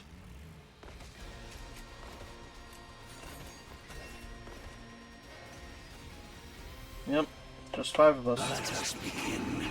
Come and prepare to die. Here we go, everybody. We have to stop him. Okay, Nozomi just places the trap and then does something. No, I'm not going to skip it. I think it is unique. Okay. Here we go. Time to move.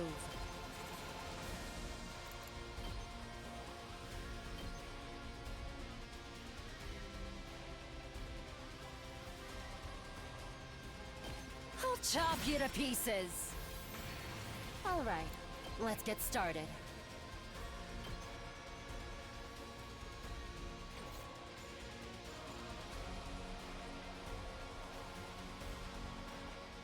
Ready as I'll ever be.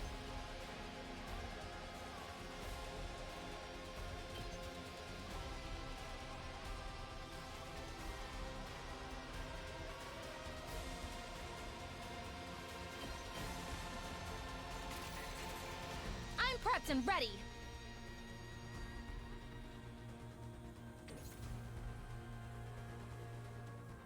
I've got this. I'll help. Thanks. Ready whenever.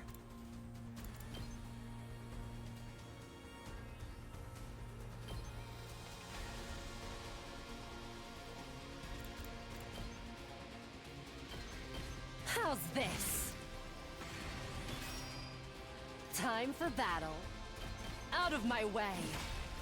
All right, let's get started. Take this.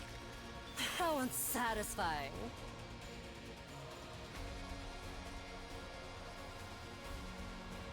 Time for battle.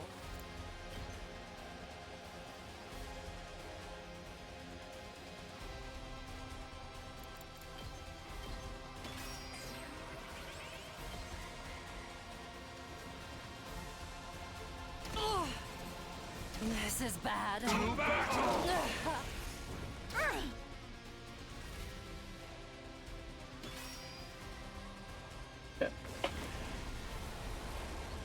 That's all I needed to do.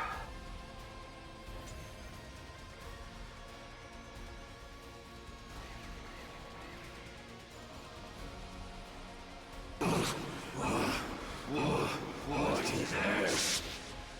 It worked! The poison worked! Let us all strike in unison. Wait. There's still gas lingering in the vicinity. We'll be hurt if we try to attack now. We'll finish him after it clears. First, let's take care of the enemies in the vicinity.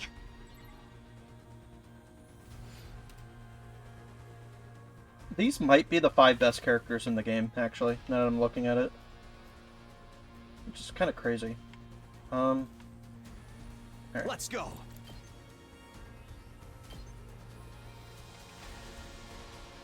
Door?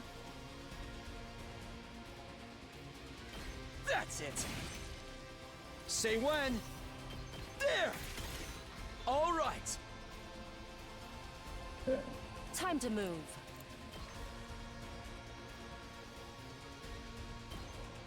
I'll chop you to pieces. Ready whenever.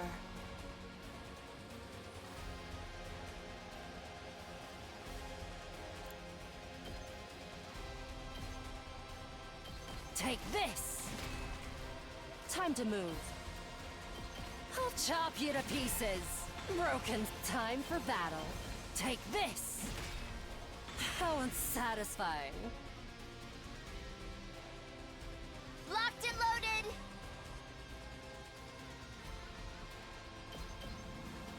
Take this!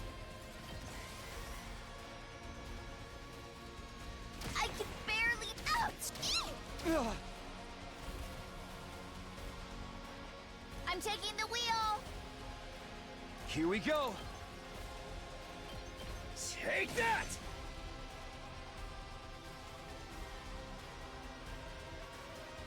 All right, let's get started. How's this? Now then, to business. Die! Broken so soon. Say when.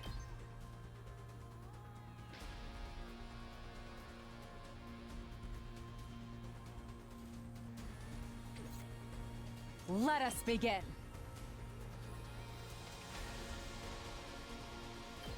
Yeah! I've got you! Locked and loaded!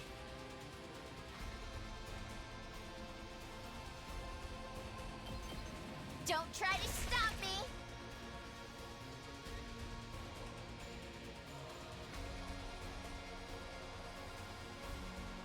me! My turn. I can hardly contain myself.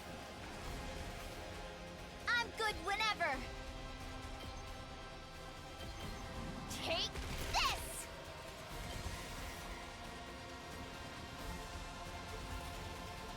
I'm taking the wheel! And good to go! I've got you! Thanks for the help! Locked and loaded! How's this? Okay. Cool.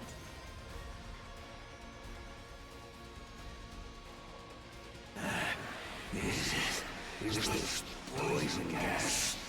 Incredible. I never would have guessed there was a poison that could work on me. Everybody, all together now! Cut them off! Looks like it's time to settle things once and for all. Who will survive? You? We will survive.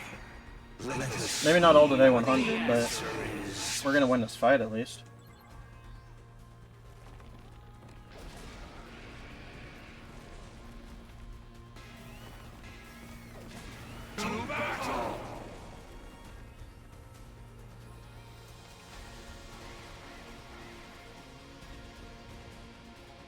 Help me! Help me! I don't want to fight! Alright. Good to go!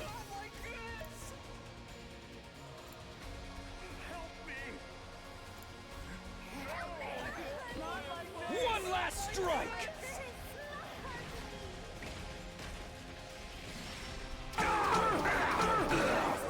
Take care of the rest. Now then, to business. Out of my way. Oh, it's my turn. Die! Broken so soon. Leave it to me.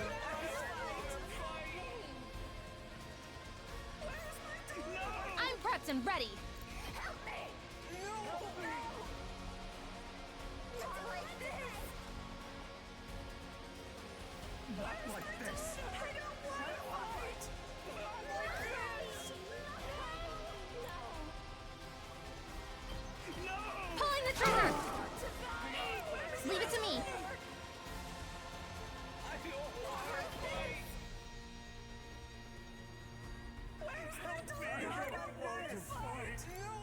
I'm good to go.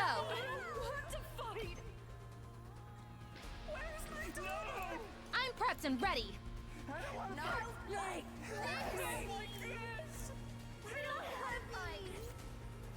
Ready when you are. Whenever you're ready, Forgot what I was doing for a second. I'll patch you up. Thanks. I'm taking the wheel. Are you I okay? owe you one. Now then, to business.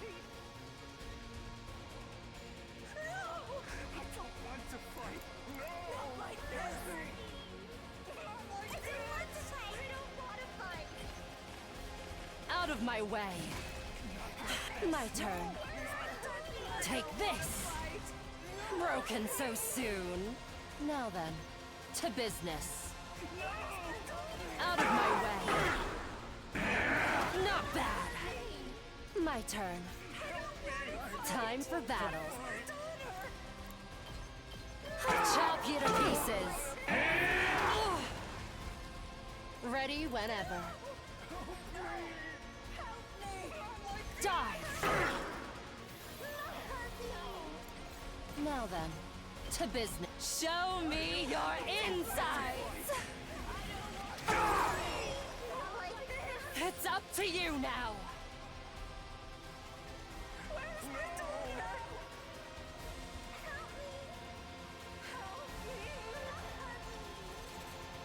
Ugh.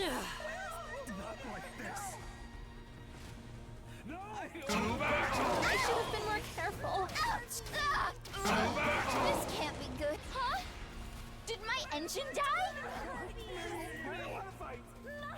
My turn.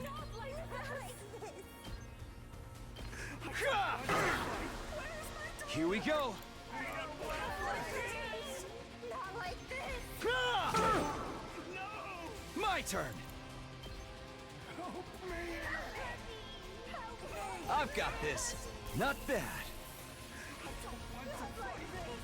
Let's go. Ha! Let's do this. I've got this. Good to go. Take that! Let's go. One last strike. It was Shrimple.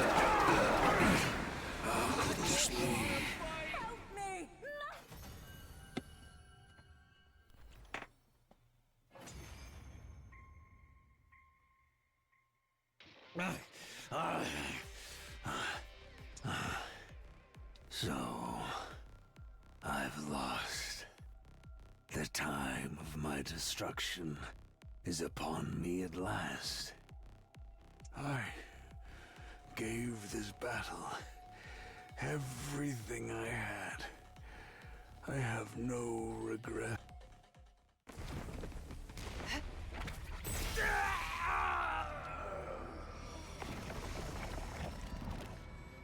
Fishness.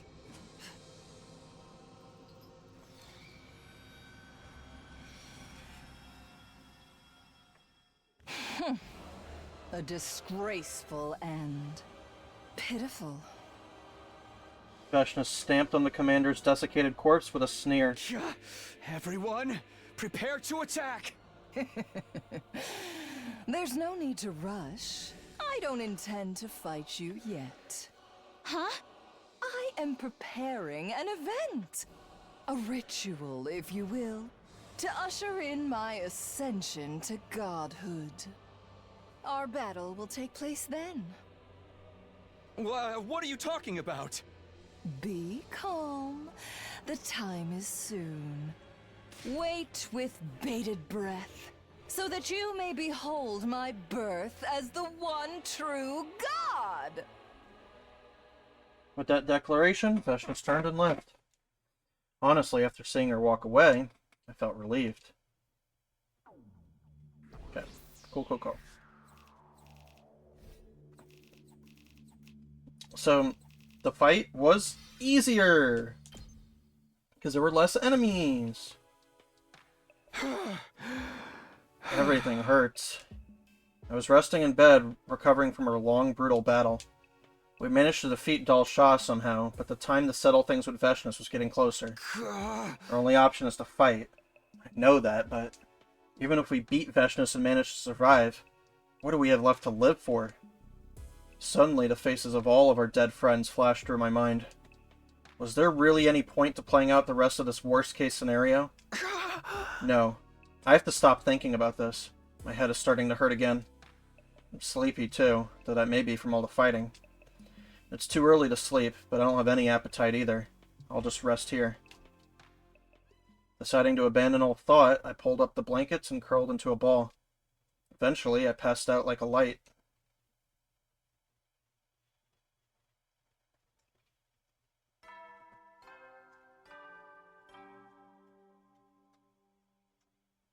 A fine morning is upon us. It's your 94th day of active service here at the Last Defense Academy. The end of your school days is so close, but don't lose focus just yet. We don't know when those vile invaders will attack, but no matter what obstacles lay in your way, if you join hands with your comrades, you can surmount any challenge. Now then, keep your spirits up and protect our beloved school and the human race to the last!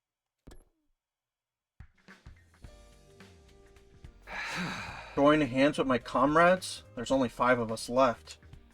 The pointless complaint left my mouth before I could stop it. On top of that, my body still hurt. The exhaustion from yesterday's battle wasn't gone yet. No, I need to get up. Otherwise, the whole day will go by while I'm in bed. Push myself to get out of bed, getting ready for today. Maybe somebody's in the cafeteria. I should go see. It's probably a dead Kiyoshika. Is that... Yep, there's no Kiyoshika. The moment I stepped out of my room, I saw Tsubasa, Nozomi, and Hiriko, all standing stock still. What are they looking at? I followed their gazes until... That's the door to Kiyoshika's room. You can't be serious. Kyoshika? Hey, Kyoshika! I hurried into her room, already half suspecting what I'd find inside. No. Kiyoshika's corpse was laid on the floor with a tormented expression, her body shredded like all the others. Kyoshika! The others had followed me into the room, now stunned by the wretched scene before them. It's just like what happened to Yugamu. The killer broke down the door with the power saw and killed her. Wait, wouldn't we be able to hear someone breaking down a door with a power saw? Now that you mention it. I saw Kiyoshika in the cafeteria last night. We went back to the roof together, so I think she must have been killed after that. When was that exactly? I think it was around 9 p.m. when we met in the cafeteria. We had a late dinner because of the defensive battle. We got back to our rooms after 10 o'clock. I went to sleep right away. I was already sleeping before 9 o'clock. I didn't wake up until morning. I was really sleepy yesterday too. I went to bed early, but... How did we not hear anything? Even if we were tired from the fight, the sound of a door being sawed down would have been fairly loud. Kiyoshika would have gotten up and ran if she heard it. The more I think about it, the less it adds up. Let's think more about this later. For now, I'd rather we do something with the body. Yeah, you're right. Let's do that. After we brought Kiyoshika to the morgue and made a small gravestone, we gathered in the cafeteria. Tsubasa, I'm sorry. The life sign count is down to 4. There's so few of us left. Yeah, it's sad, but I don't know what we should do. I couldn't think of anything to say. I'm too depressed myself to cheer anyone else up. I'm just one big mess of confusion. By the way, what are you up to, Hiriko? I just wanted to check on something. Hiriko seemed to be inspecting the water cooler in the cafeteria. Is there something off about it? Looks fine to me. Oh? I'm curious about what's inside. Tsubasa, could you lend me a hand? What do you need? We're going to find out what's in the water. All of you, come to the biolab. With that, Hiriko exited the cafeteria with a cup of water in hand. And soon after... Oh, this is murder water. Nozomi and I just stood in silence as we watched Tsubasa and Hiriko at work. I was curious about what they were doing, but I didn't want to interrupt. Just then, Tsubasa raised her head in shock. No way! I knew it. What is it? What did you find? We detected sleep medicine in the water from the cooler. Sleep medicine? Oh? The slow-acting kind, too. It takes time to kick in after being ingested. You mean the reason we didn't wake up last night is... because we drank this drugged water. Someone laced it in advance. So they went after Kiyoshika knowing the drug would keep us asleep? That explains why I was so unusually sleepy. They really will go to any lengths to kill us. Taking their time picking us off one by one is just more fun for them. I suddenly remembered what Datomi had said. They're killing us one by one, savoring each kill. No, it can't be them. Takumi, what's wrong? Nothing, sorry. Never mind. And then there were 4. I could very well be next. All I can do is hold on to this terror and wait for time to pass. 5 days left until day 100. What kind of ending awaits us then?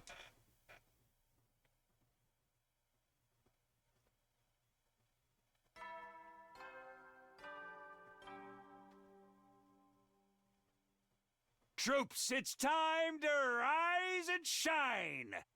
It's day 95 of your service here at Last Defense Academy. Our long-awaited day 100 is just 5 days away. The Special Defense Unit is humanity's hope. Finish your mission and bring peace to mankind. The curtain will soon rise on a new era. Work together and work hard.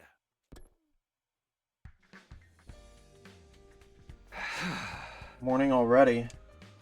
I sat upright and barely managed to drag my heavy body out of bed. I head to the cafeteria. Gotta make sure everyone's okay.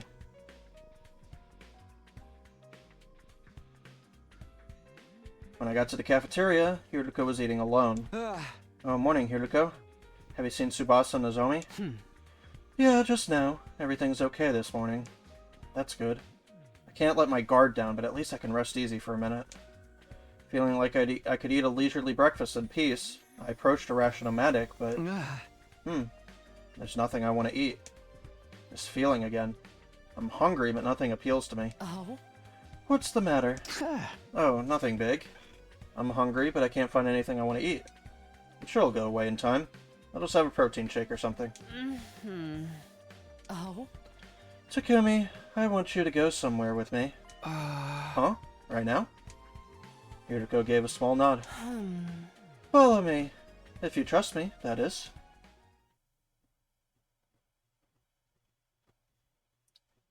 Hiriko brought me to our friend's resting place, the morgue. Before me were the remains of all the people we'd lost to the killer. This was maybe the last place I wanted to be. Why did Hiriko bring me here? Oh? 11 people were killed by the killer, including the commander we took prisoner. But there's a clear difference between them. There is? It might be hard to tell, but look closely at their wounds. With that, Hiroko rearranged the bodies one by one. That's like a greatest hits album here. Jesus Christ. Oh? What do you notice about their injuries? Well, they're sliced clean. They're pretty deep because of the power saw. Look here next.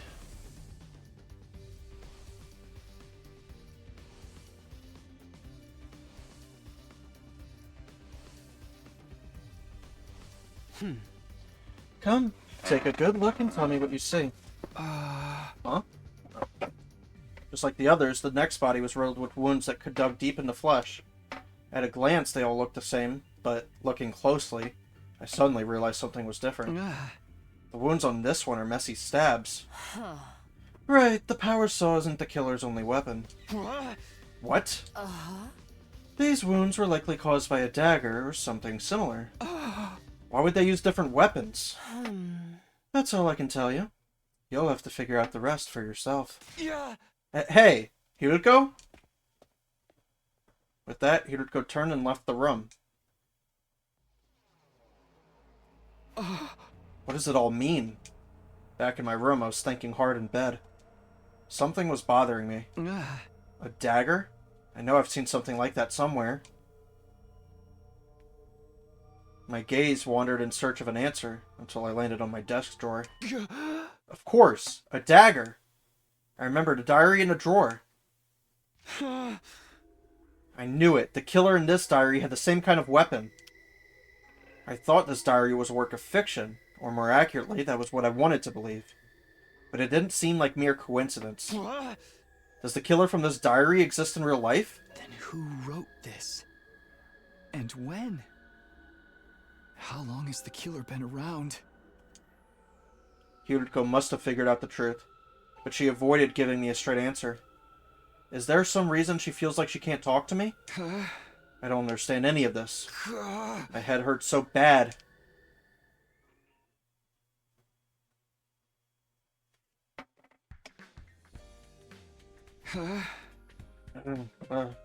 What time is it?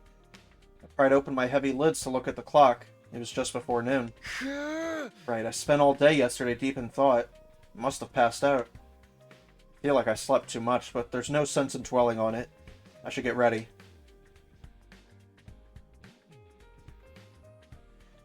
I left my room, but all I did was stroll around the school, never coming across anyone. We were all keeping to ourselves, unsure of who the killer could be.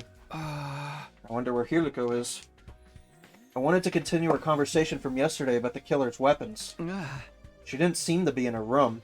Maybe I'll find her in the cafeteria. I was thinking out loud, walking the halls until... Takumi. Hiriko, you scared me. I was just about to go looking for you. Oh? Me? What for?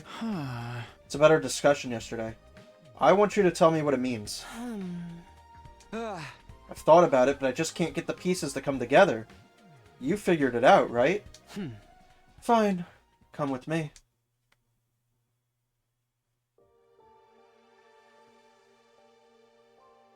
Hiriko took me to the classroom where she'd once written that threatening message. Do you remember when Yugamo got the killer's suit and power saw? I'm pretty sure it was the day Moko was killed. Day 43. Oh? Right. Moko's wounds came from the power saw, which means Yugamo picked it up after she was killed. In other words, after killing Moko, the killer lost their suit and weapon for whatever reason. But they had the opportunity to get them back. What do you think that could have been? Yeah, it's when they killed Gaku. After we caught Yugamo and took the things from him, Gaku said he was going to hide them. The killer threatened Gaku into showing them where the power saw was hidden. The library. Then the two of them got into a scuffle and Gaku was killed. With the stolen power saw. Basically, from day 43 until day 89, the killer didn't have those items on them. The people killed during that time were... Takemaru, Kurara, Shoma, Darumi, Ima, and Kako. You saw the wounds on their bodies, right? They were all killed with something like a dagger, because the killer didn't have their power saw. None of you noticed. You thought Yugamo was the killer even though he was just impersonating them. When did you realize this? When we found Takemaru's body. I noticed the wounds on his body weren't like Ava's and Moko's, but I couldn't say anything. Why not? Because that would mean the real killer and the person we saw in the suit, Yugamo, were two different people. What's the problem with that? They were two different people. If you just told us, we might have been able to save everybody that got killed after Takemaru. Don't you think I know that? Still, I couldn't tell you. Why not? Because if everyone knew there was both a killer and an imposter. Then it would ruin the alibis of anyone who said they saw the killer. Huh? Then they'd be a potential suspect. So I couldn't say anything. Yeah. Hey, Hiriko! Hiriko looked down, turned on her heel, and ran away. After that, I tried looking for her, but time just ticked away as I searched aimlessly. I couldn't get over what she'd said. Was she covering for someone? That would mean she was trying to hide the true identity of the killer. But why would she do that? Was she connected to them somehow? Why? I have a bad feeling about this. It's because it's me. I'm the killer.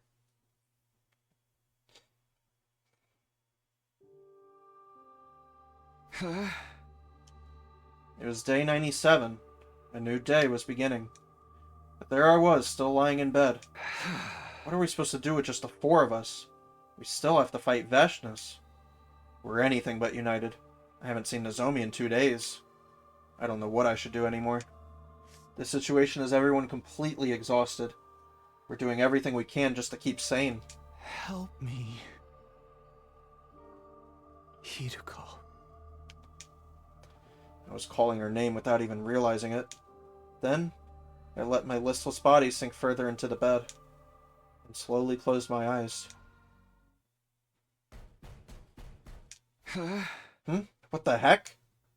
Suddenly woke up to the sound of my door being pounded furiously. Takumi! Open up, please! Huh? Nozomi? Her voice sounded desperate. I rushed over to open the door. And there she was, her face pale. What's wrong? What is it? Please, come with me. Huh? Where? It's Tsubasa. Nozomi didn't answer. She just silently walked off. I matched that silence as I walked with her. There's nothing inside of me but dread, but I can't run away. I was brought to the metal shop. Inside, I saw... Yep. Tsubasa. Tsubasa was face down, not breathing, her body covered in cuts. One glance at the profuse quantity of blood was enough to tell me we couldn't bring her back. I found her. The lights had been on in here for a while, so I took a look inside. Hiriko. Oh? All I did was find her. That said, I know none of us can prove our alibis. Hey. If the killer really is one of us, why don't we search all of our rooms? We should be able to find a murder weapon that way. Then we'll know who's really doing this. There's no guarantee they're hiding it in their room. Besides, what if the killer's deliberately hiding it in someone else's room? You mean to frame somebody else? I'm just throwing out suggestions, but it's not impossible. We wouldn't be able to say it was definitive proof in that case. Let's get her out of here. Once we were done transporting Tsubasa to the morgue, we immediately went our separate ways. Only 3 of us left. The killer was probably laughing at us. I wonder what they felt when they saw us suffer in despair like this.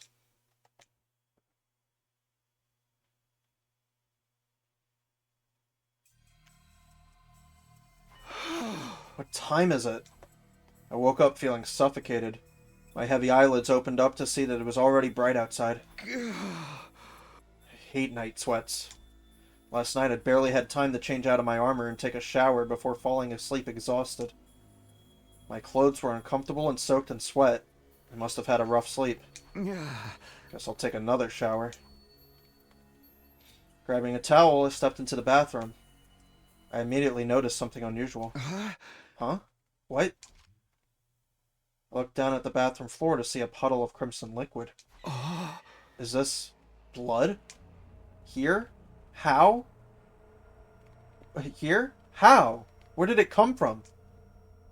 Panicked, I looked up at the ceiling, where I saw red droplets dripping up from the gaps in the ventilation panel. My heart leapt furiously the moment I laid eyes on the uncanny sight. What is this? What's in there? I gingerly removed the panel, trying to keep my heart from pounding out of my chest. The moment I saw what was inside, my throat felt like it was closing up.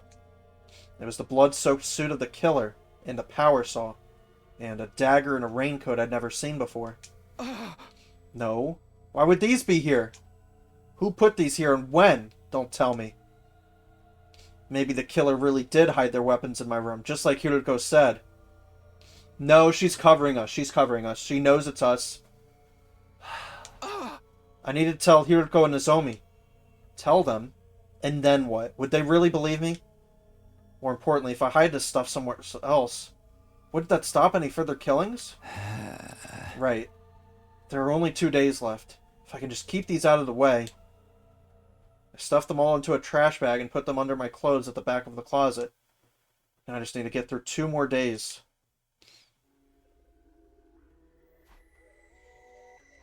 For a while, I couldn't find the will to do anything. The weapons and suit I'd found in the bathroom had made me uneasy. I feel like I'm going to go insane if I stay by myself. Standing up on unsteady feet, I left my room. It was already dark out. In a haze, I began to walk without any real destination. I found myself in the schoolyard. I sat down on a bench in the corner looking up at the sky. The infinitely extending sky and its glittering stars that once moved me so much, they didn't make me feel anything anymore. I sat there in a daze, until suddenly I sensed someone drawing closer. Hiruko. Hiruko stood before me in silence. Her face, illuminated by the moonlight, looked incredibly calm. Felt like I was being drawn to it. Hey, Hiruko. Please. Stay by my side. Just for a moment.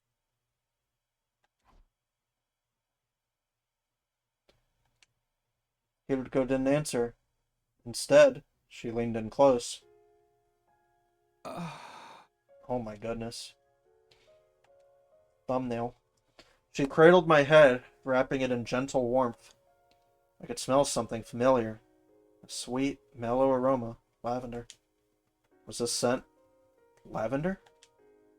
I could hear her heart beating. I was comfortable, as if all my anxieties had simply vanished into thin air. It's okay. Everything will be all right. Comforted by her sweet voice, my heart began to hurt. Intense, uncontrollable emotions were welling up inside of me. This was how I'd always felt toward Karuha, but this time it wasn't her making me feel this way. This time... Hiruko?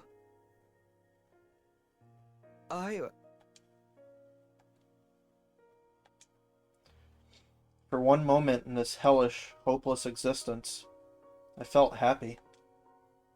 All I want to do is bask in this afterglow.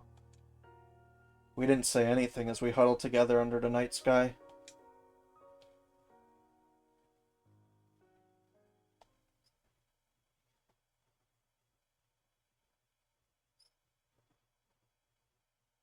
At last, it was day 99.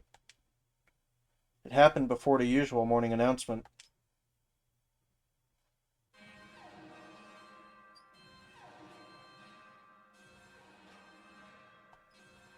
The intruder alert blared throughout my room. Oh, she's finally here. Intruder alert. Intruder alert. Unauthorized personnel detected on school grounds. Defense mode initiated. All available troops prepare for battle immediately. I was so composed that I even surprised myself. I don't know what the three of us are going to be able to do, but there's nowhere we can run. We just have to do this.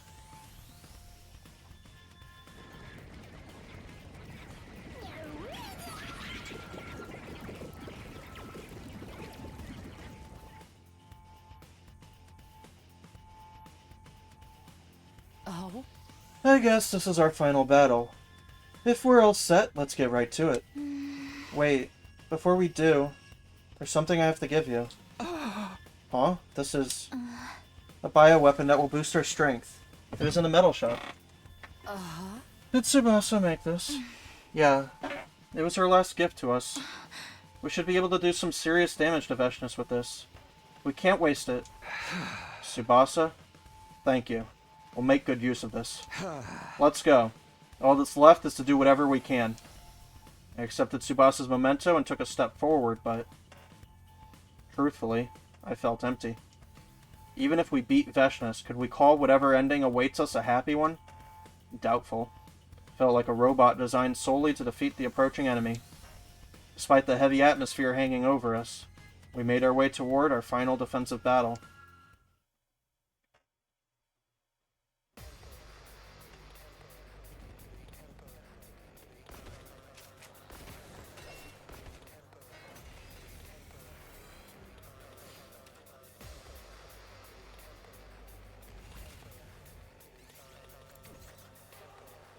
Say when.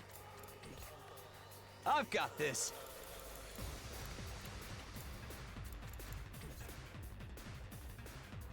Kind of like, what?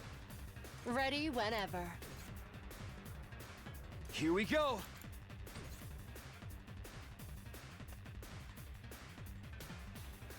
Time for battle. I want to... okay, so I think I need to bolster both of them. My turn.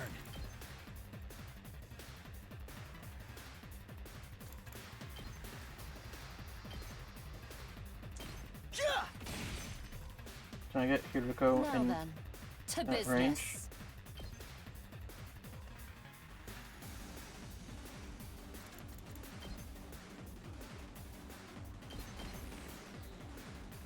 Time for action. I'll help. I owe you. Here we go. Yeah! All right. I guess I didn't Good really to think go. about this. There. I don't have enough turns. It's fucking stupid. Alright, at least Hiroko Ready can... whenever.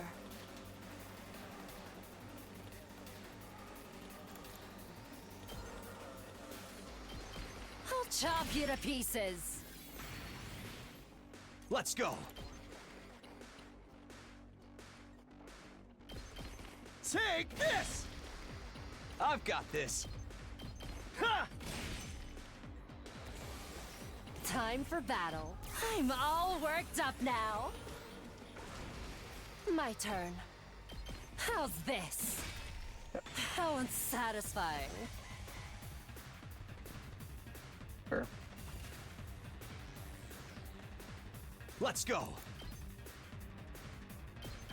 Take that. Ready when you are. That's it. All right. Time to move. Take this! Now then, to business. Out of my way. My turn. I'll chop you to pieces. Broken. Now then, to business. How's this? Alright. Alright, let's bop Veshness on the head. That's... Veshness was calmly walking towards us as if she owned the place. The moment I saw her, my heart started to race like it had never raced before. It was as if the hemoanima, the cryptoglobin inside of my body, was responding to her as she approached. Then, she stopped right in front of us as we all stood on guard. Yeah, there's only three of Don't us. think I'll grant you an easy death. Your power and the power of the Second Coming are mine. I shall devour all.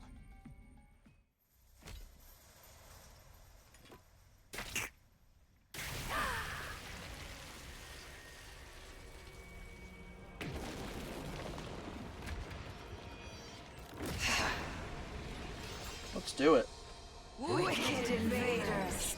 Repent your evil ways before your new god!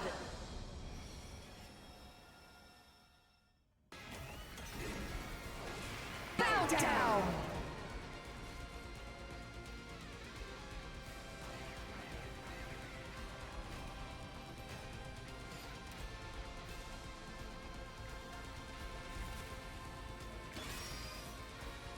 Let's do this!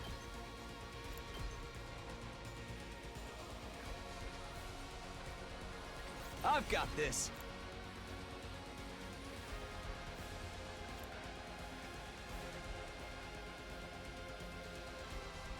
Sure. One last strike!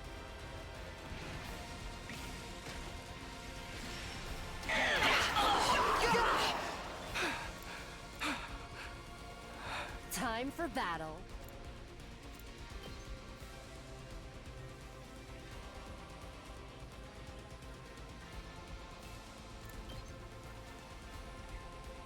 Okay. 3. Take this! Not bad.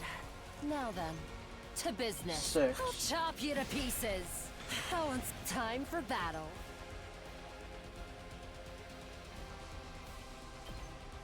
Take this!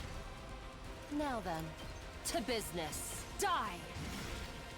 Broken's my turn.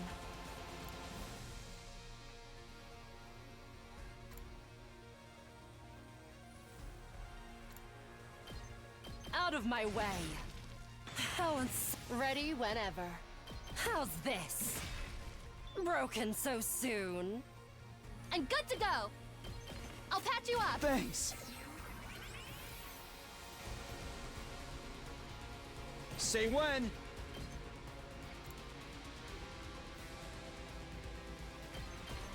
One last strike!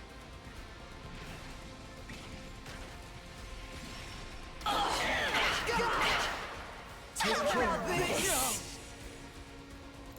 Ready as I'll ever be. All good. I owe you one. Now then, to business.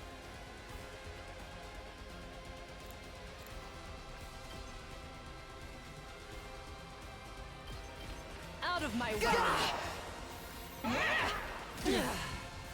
Time for battle. Die! How unsatisfying. Good to go! Take this!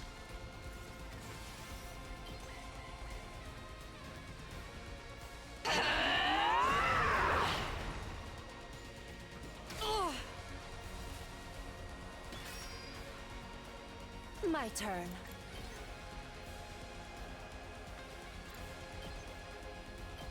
How's this? Time to move. Take this! Broken so soon. Leave it to me. No, not yet. Let's do this! One last strike!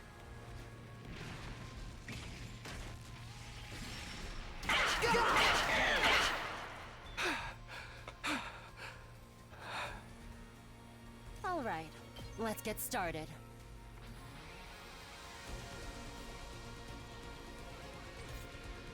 Ready whenever. My turn. Out of my way. Suffer! All right, I'll chop you to pieces. Okay.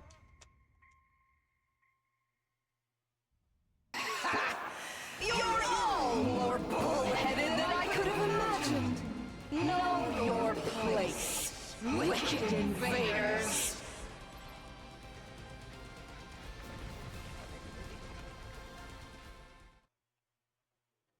How pathetic.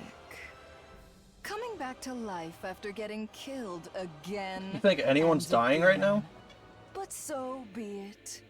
It would be a disappointment if you died too easily. We were about to fuck your shit up. I will send you to hell again and again until I've had my fill. Now de-transformed, Veshnus looked entirely unbothered, seemingly enjoying toying with us. Takumi! Yuriko looked over to me. I knew what she was trying to tell me. We had an ace up our sleeve and only one opportunity to use it. Veshnus was fully convinced the invaders were going to win. This was our chance to turn it around. Let Let me savor the sight of your faces as they become contorted in despair. Think again! What's that sound? Activated the device, expelling a massive quantity of poison that rained down on Vechnus's body. What is this? I cannot move! It's working! You wicked invaders! You lose, Veshness! You dare kill the great...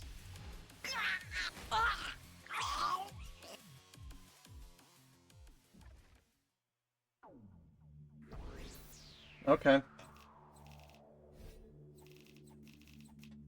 I guess the game does not have confidence that you would kill her.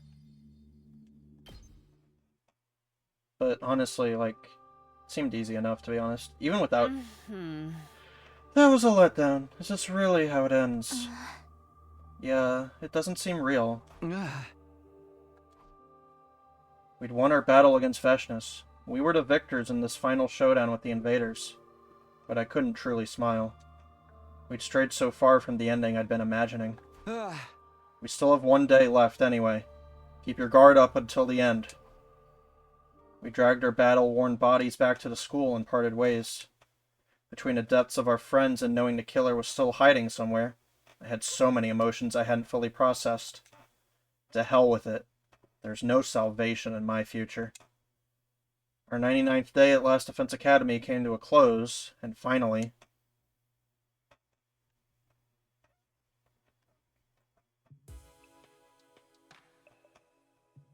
a new day had begun. The final day, day 100. I made it all this way. I didn't feel joy, anger, or sadness. I just accepted reality as it was. When I stepped outside, the stars were still shining and a pleasant breeze was blowing. It's hard to believe this place is going to launch a huge missile strike in a few hours. Once the final attack starts, humanity will be the victors in this war, but who cares about that? What about the killer? I never figured out who it was. Then it would ruin the alibis of anyone who said they saw the killer. Wait, does that mean... No, it can't be. Suddenly, a violent pain ripped through my head. So intense it felt like my brain was being split in half.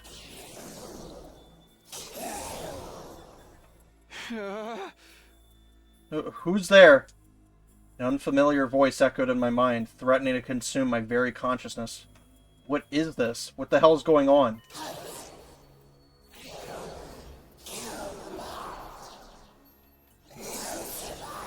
Yeah, okay, so we're the killer. Shut up! Stop it!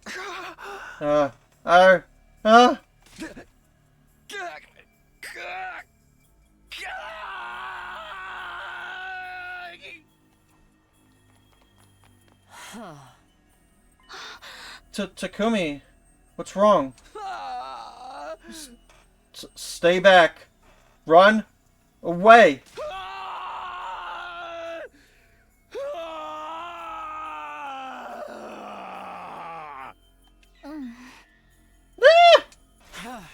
Nozomi, run! Kill!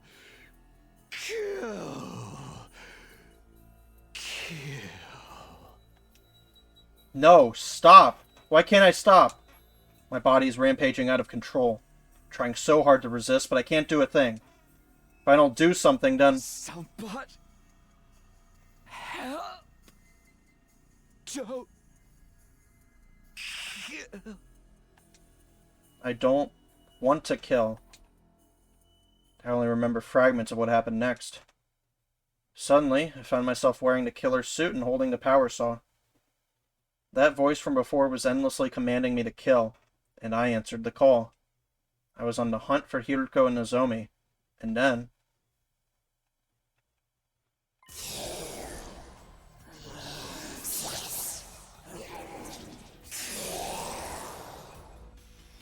Stop! Stop it! My body turned the power saw into two girls despite every fiber of my being fighting against it. No! Stay back! Nozomi was trembling with fear and shock on the verge of tears. I tried so hard to put distance between us, but my body did the exact opposite. Please, you have to run away from me. He'll get us both if we don't do something. We need to split up. Right. Kill. I'll kill you!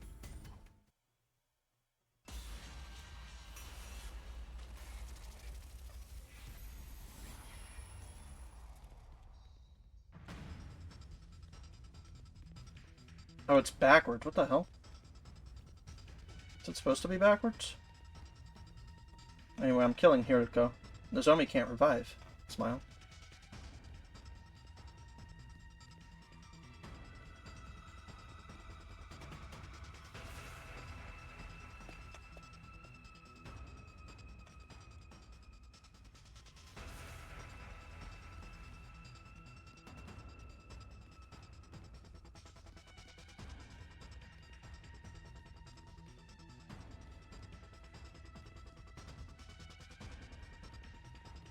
Why is the fucking controls inverted? Is it supposed to be?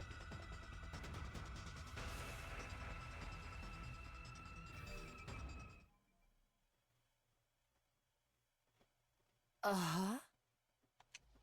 No, don't kill her! Get away from Hiriko! No matter how hard I resisted, my body didn't budge an inch. I'd lost all control over it. You're not Takumi, are you? When did you get into his body? Stop! Stop! Get away from her! No!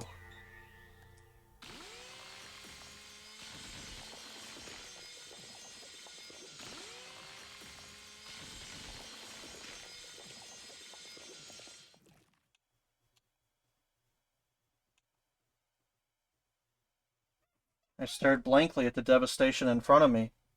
Hiriko's blood felt warm running down my body. I killed her?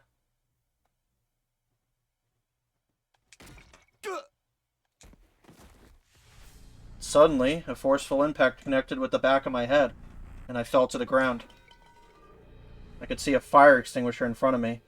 In my haze, I realized it had been thrown at me. Takumi. I managed to look up and saw Nozomi looking down on me, holding the power saw. How could you? How could you? I believed you, Takumi! No, that's not it, Nozomi. It was against my will. Try as I did to scream, no words came out. All I could do was look up at her. You killed everybody! You tricked us this whole time! No, you have to listen to me, Nozomi. Everybody's dead! Because of you! Because of you!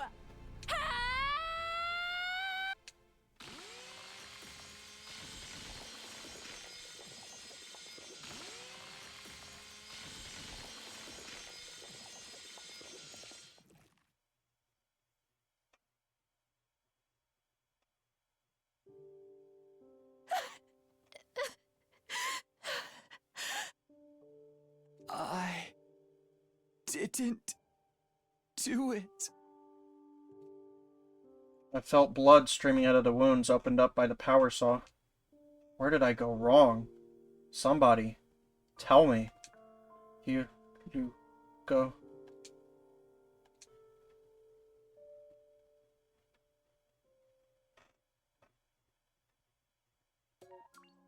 Shit, dude.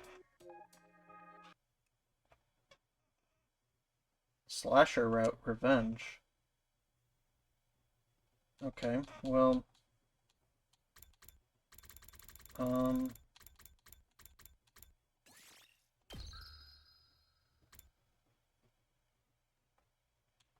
Ending 71. Let's, I guess, try to kill Nozomi.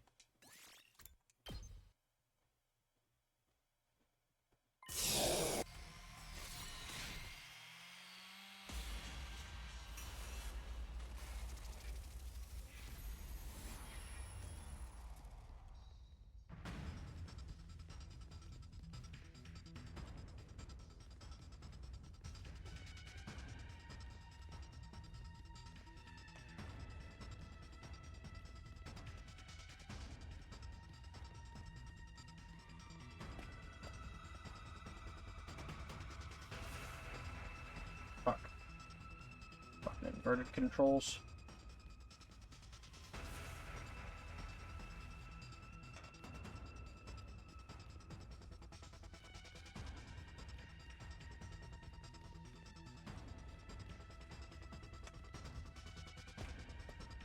I guess I'm not Takumi, though.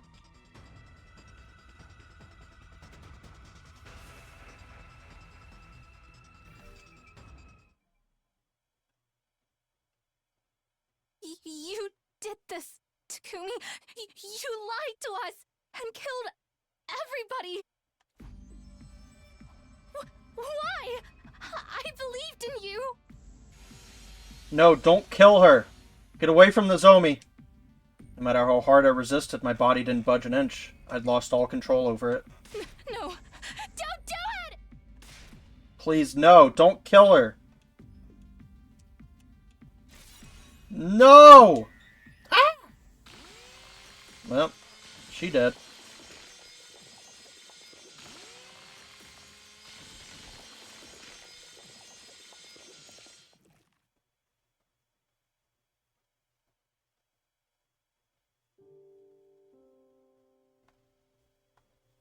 I vividly felt the sensation of the power saw cutting into Nozomi's body.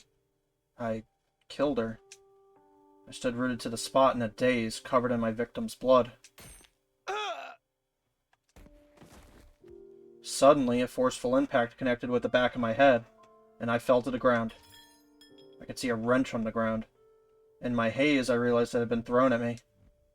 Who could have? No, I already know. There was only one survivor left.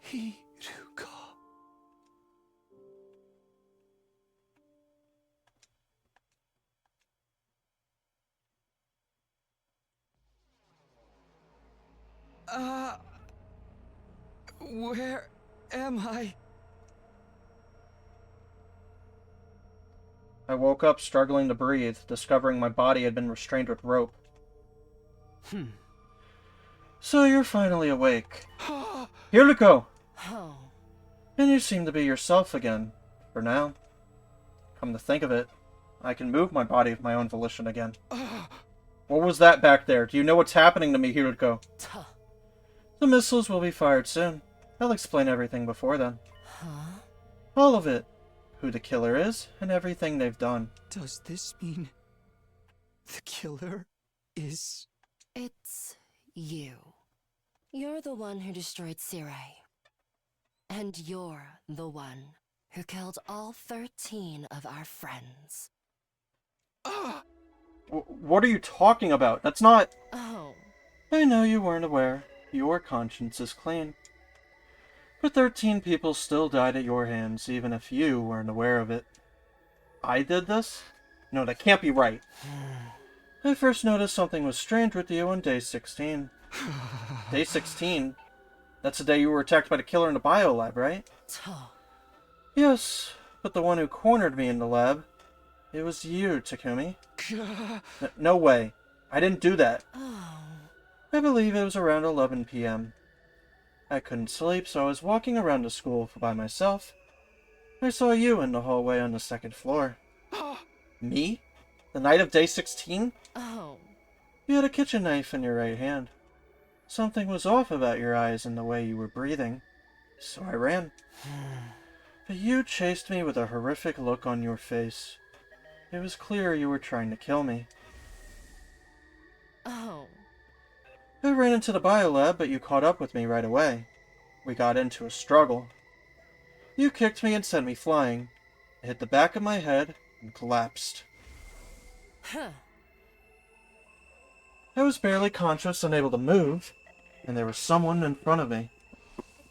Hey! The killer was about to attack you. I was trying to help. I'm afraid not. You're misremembering.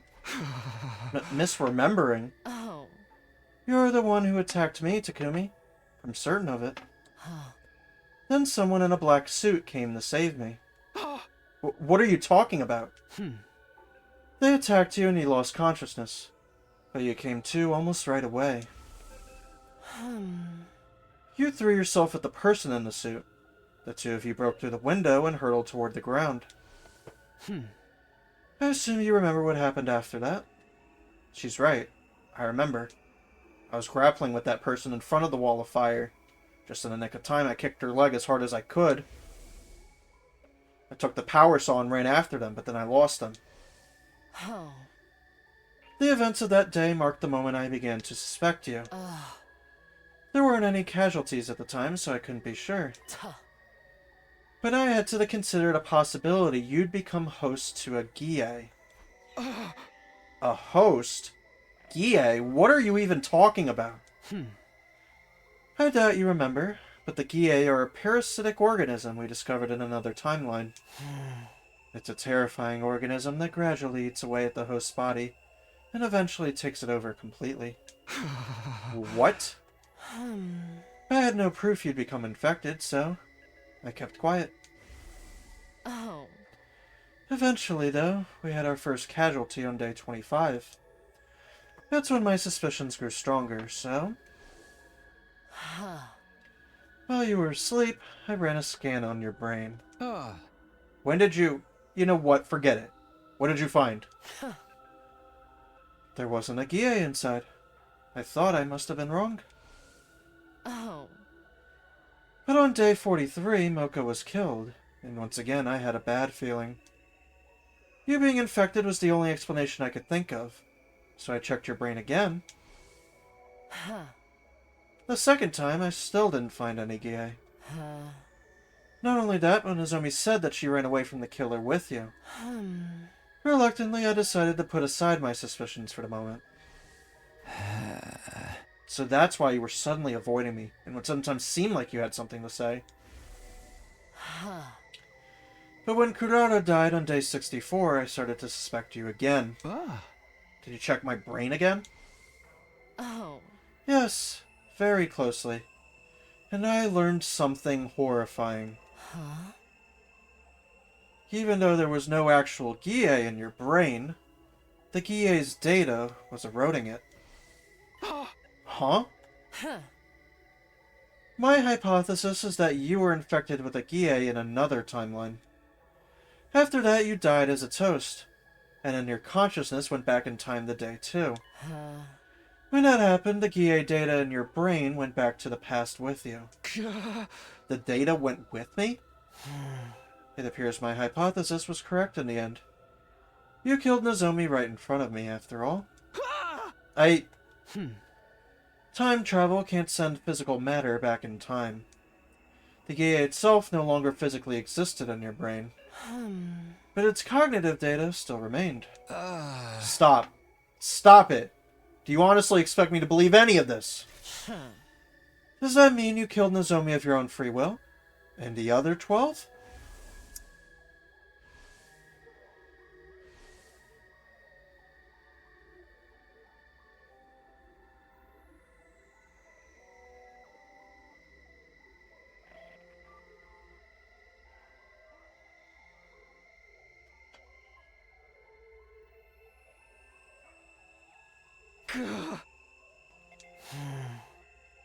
You didn't know what was happening. When the Gie awakens, your own consciousness vanishes. So it's like some kind of split personality. It must have happened this way because you're only infected with Gie data. If the entire organism was in you, your brain and body would have fallen under its control immediately. But you knew I was infected. What did you do then? Naturally, I wanted to do something about it, but I didn't know how to cure you. I considered blowing your brains out and putting you in a Revive-O-Matic, but...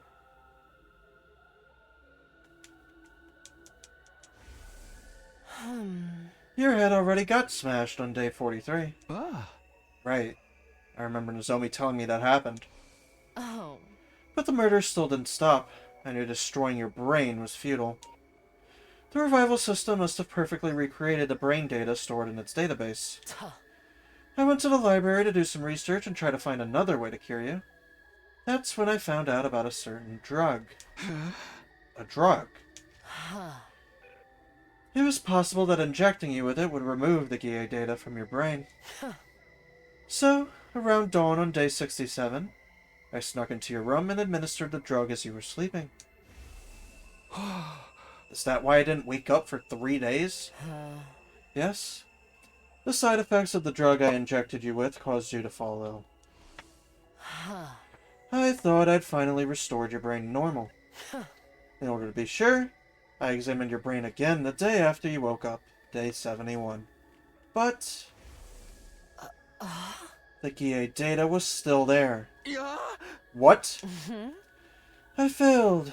The drug didn't work. Why? Why can't I get you out of Takumi? You latched onto him and killed our friends.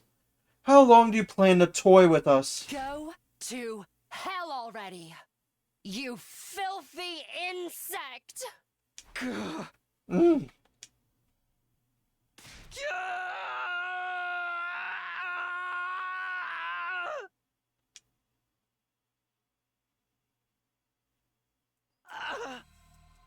Oh shit. It's evil Takumi. Well done, Hiruko. You figured it out. Gi, Gi. you finally showed yourself. It's not Gie. Would you like to hear what this filthy insect was up to while in control of Takumi? Only if you don't mind me sawing off your head with this power saw. You're too foolish to kill this man. The first one was Ava, the prisoner. I killed her on day 25. Takumi took the power saw he stole from the visitor out of the metal shop. Visitor? After breaking down the door to the cage, I sliced her to ribbons. When I was done, I threw the power saw into the wall of fire to hide it, but Takumi immediately found it and recovered it. I had no idea he was watching. And who is he, exactly? The boy covered in flames. He was so confused and scared whenever he saw me controlling Takumi. But enough about that. You and your little friends discovered the suit and helmet as well, correct? Shoma found them in the boy's bathroom. They definitely belonged to the person who came to save me in the biolab, didn't they? Yes. I believe the visitor was pursued by Takumi and forced to abandon him to move around faster. At any rate, you put them in the locker in the metal shop and Takumi set the combination, right? Only he knew the combination. Or so you all thought. Takumi himself included. But you were looking too. That's why you knew how to open the locker. Precisely. The second person I killed was Moko Mojiro on day 43. When Moko, Nozomi, and Takumi were looking around the school at night, Takumi and Nozomi split up to look for Moko after she got separated from them.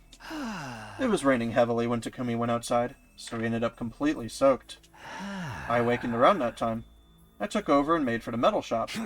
I took the suit, helmet, and power saw from the locker, then sought after my prey. I found Moko in the classroom on the first floor and killed her. She resisted, but not even she was a match for my power saw. But I was caught in the act by Nozomi, who managed to evade me. I gave chase, figuring I could kill her while I was at it, and wound up in the leisure lounge. Just when I almost had her, I was tackled and fell into the pool. Nozomi used that opening to get away. A little more and I would have had her. Took off the suit and helmet, and abandoned them along with the power saw so I could get out. Of course, so that's why Yugamu found them in the pool. I returned to the school, soaking wet, and that's where my memory ends. Takumi must have assumed he was wet from the rain, so he didn't realize what had actually happened. Indeed. After that, Takumi heard a scream, went running, and reunited with Nozomi. In a panic, Nozomi told him about Moko's murder, and the two of them went to the classroom on the first floor, the scene of the crime. Takumi had no idea her death was at his own hands. The rest is exactly as Yugamu told you. He recovered the power saw and suit I had abandoned and chased you around. A hedonistic pervert if I've ever seen one. After he took your gear, you changed weapons, didn't you? Starting with my third victim, Takamaru, I believe it was early on day 51. I awoke once again and obtained a replacement suit and weapon from the metal shop. A raincoat and a dagger. I took them, snuck into Takamaru's room, and turned him into a bloody mess. You should have seen the look on his face when he woke up to being sliced open with a dagger. Once I killed Takamaru, I washed my hands there and returned to Takumi's room like normal. Then I hid the dagger and the raincoat behind the ceiling panel in the bathroom, and went back to sleep. What about your fourth victim, Kurata? She was murdered at dawn on day 64. Yes, the day Yugamu chased her and Takumi while dressed as the killer. Takumi was cornered in front of the defense room on the 3rd floor, with Yugamu holding the power saw over his head. Just then, I woke up and Takumi lost consciousness. Satisfied after seeing the look of terror on Takumi's face, Yugamu turned and left. He was a real degenerate, that one. Oh. Just get on with it. You used Takumi's body to kill Kurata, right? Precisely. I took out the hidden dagger and raincoat and hunted down Kurata, who was hiding in the training room. She didn't even have enough time to cry or scream before I mercilessly sliced her to ribbons. I finished the deed and returned the raincoat and dagger to their hiding spot. Then, back at the defense room door, I once again fell into a deep sleep. So that's why Takumi believed he'd been passed out there the whole time. My fifth was Shoma, who I killed on day 77. I simply killed him when I woke up again. Nothing worth talking about. Let me ask you one thing. Did you set the fire in the gym on day 80? My timed incendiary device worked out nicely, didn't it? No. I knew you were behind it. When was it? Day 78? When Takumi went with Ima, Kako, and Darumi to the metal shop? Around 2 p.m., I woke up and simply pretended to be Takumi. All of you were sleeping together in the gym, and I'd been just waiting for my chance. I came up with a plan to secretly build a timed incendiary device to plant there. Of course, I came up with a cover story so the other 3 wouldn't suspect me, and worked on it by myself. But I struggled with the work. I couldn't finish the device that day. I had no choice but to continue into the next day, still pretending to be Takumi. I finally finished the device at 2 in the afternoon, 24 hours after I started. So you're saying Takumi's consciousness didn't return for over 24 hours? Yes, we didn't trade places at all during that time. I worked in a group with the twins and Darumi the next day, day 79 as well. I hid the completed timed incendiary device with me, pretended to go to the bathroom, and headed for the gym. I planted the device in the vaulting box. Then went to find the rest of you. You were all in a panic over seeing the killer. Obviously, the person in the suit wasn't me that time. Then it was this visitor you alluded to before. It doesn't really matter. I'd achieved what I set out to do, and went ahead with my original plan. I returned to the metal shop at 2:30 p.m. Nobody was there because of all the commotion over the killer. About an hour later, Takumi was awake again. Then Ima, Kako, and Darumi came back.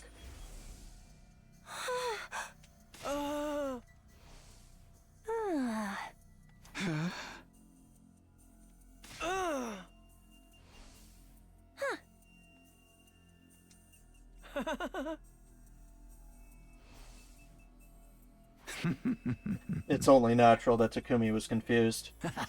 You'd never have imagined he spent the last 25 hours and 30 minutes unconscious. As planned, I activated the incendiary device I planted the evening of day 80. You all scattered and ran, and Takumi ended up with Darumi. Yugamu pretended to be the killer again and chased them. Then they got separated. Takumi acted as a decoy and managed to get away from Yugamu, but unfortunately for him, I awoke once again. And so your sixth victim was Darumi. I got the raincoat and a dagger from my room and hunted down Darumi in the leisure lounge.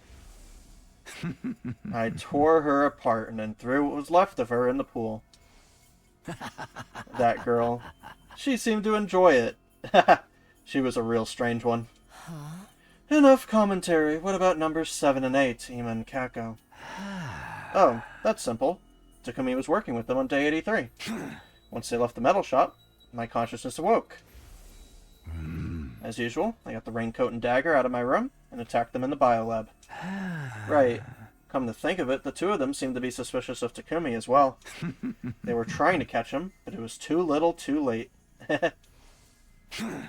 Once it was done, I hid the raincoat and dagger in my room again, and went back to the metal shop like nothing had happened. Takumi's consciousness came back straight away. Naturally, he wasn't any the wiser about what had happened. As you're aware, the 9th person I killed was Gaku. Day 89, after Yugamo got caught, you agreed that Gaku would take the suit and power sauce to hide them somewhere. When I woke up on the night of day 90, it seemed like the perfect opportunity to get them back and kill Gaku while I was at it. I got the raincoat and dagger as always and visited his room. I threatened him with the dagger and demanded he show me where the suit and power saw were hidden. He led me to the library. They were hidden behind the bookshelf. Finally, I had my equipment back. Just when I was about to take them, Gaku suddenly tried to resist. I dropped my dagger on the floor during the struggle. But when it was over, I had the power saw. I relentlessly sliced him up with it, making sure to hit every last vital spot. Once I was sure he was dead, I immediately went back to Takumi's room. I hid everything in the bathroom ceiling and went to sleep. After that, I was able to use the power saw for my kills again. Oh. I'm aware you used it on your 10th victim, Yugamo. Your reasoning skills are impressive, Yuruko. You're the most brilliant imbecile of them all. The night of day 92, I woke up, put on the suit, grabbed the power saw, and went after Yugamo. The power saw makes short work of the door to the room he was being held in. I listened to his bones snap as they were torn apart by the spitting blades. I checked that he was fully dead and returned to my room, careful not to be seen. Once again, I hid everything in the bathroom and went to sleep. Then came number 11, Kyoshika, who I killed on day 94 after a little bit of extra legwork. You put slow-acting sleep medicine in the water cooler the day before. You figured that out? If you were my host, I could kill so many more people. After the defensive battle on day 93, I took over and slipped the meds into the water supply. I maintained control right through until nightfall. Then I broke down Kyoshika's door and killed her as she slept. Of course, the rest of you slept soundly until morning thanks to the drugs. Number 12, Tsubasa, hardly bears mentioning. On day 97, I woke up in Takumi's room and grabbed the power saw as usual. I set my sights on Tsubasa. She worked alone in a metal shop and ended her life. Despite the circumstances, she just kept on tinkering with her little project.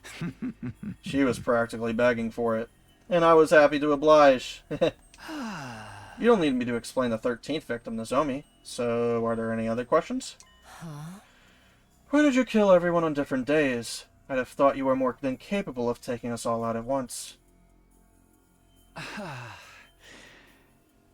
I couldn't predict when I'd wake up. It came in episodes. So I was forced to adapt to whatever the circumstances were whenever I woke up. Which meant having to kill you one by one. Besides, if Takumi were to wake up while I was doing my work, I'd be in trouble. I was just doing what it seemed like I'd be able to do while I still had control. So it wasn't intentional. Well, there was plenty of enjoyment to be had as a murderer. Such as figuring out who to kill, when to do it, and how. Plus, there was Takumi's utter despair watching you get picked off, one by one, without ever realizing the truth. Not to mention, the way you suffered for Takumi, as you started to notice me. I wish I could enjoy it all over again. It would have been a waste to massacre all of you at once, clearly. I have one last thing to ask. It's about day 16 in the biolab when you almost killed me. Oh. That mysterious person in the suit who suddenly showed up. The one who kicked you away and saved me. Who was that, exactly? You mean the visitor. Surely that finely tuned intuition of yours has already worked it out. Don't tell me.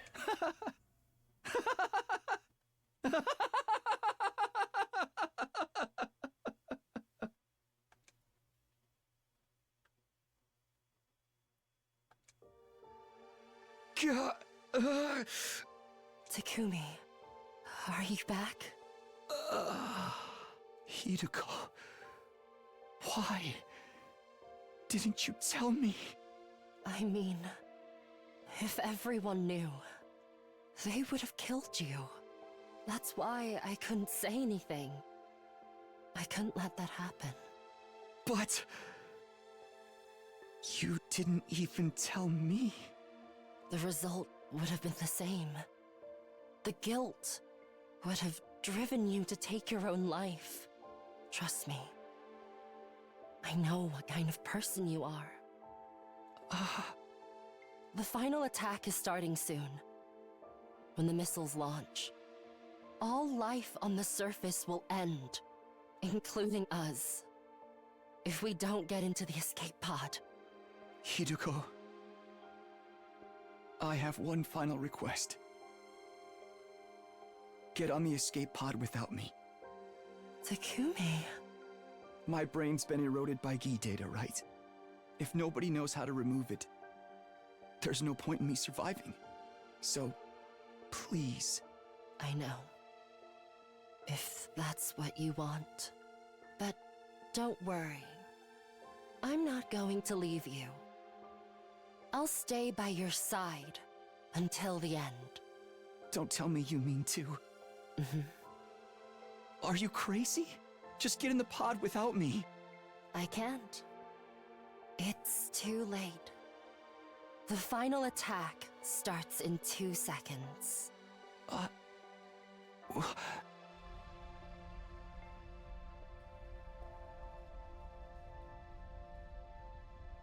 Whoa! Hideko, please don't cry anymore. If we get to meet again, I promise, next time.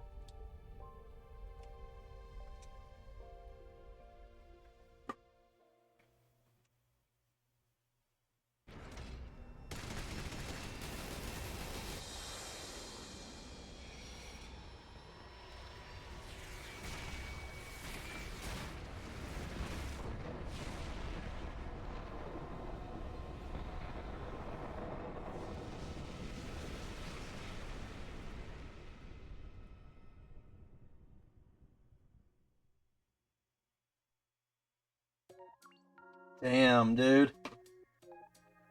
Gi, huh? Gi data. Slasher root. Goodbye kiss.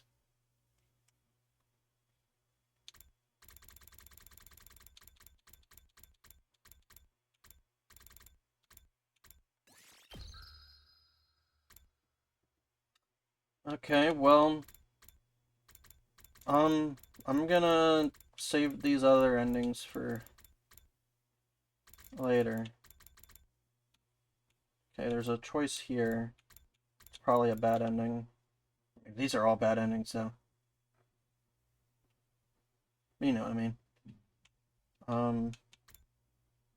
Slasher route. Okay. There's a choice here.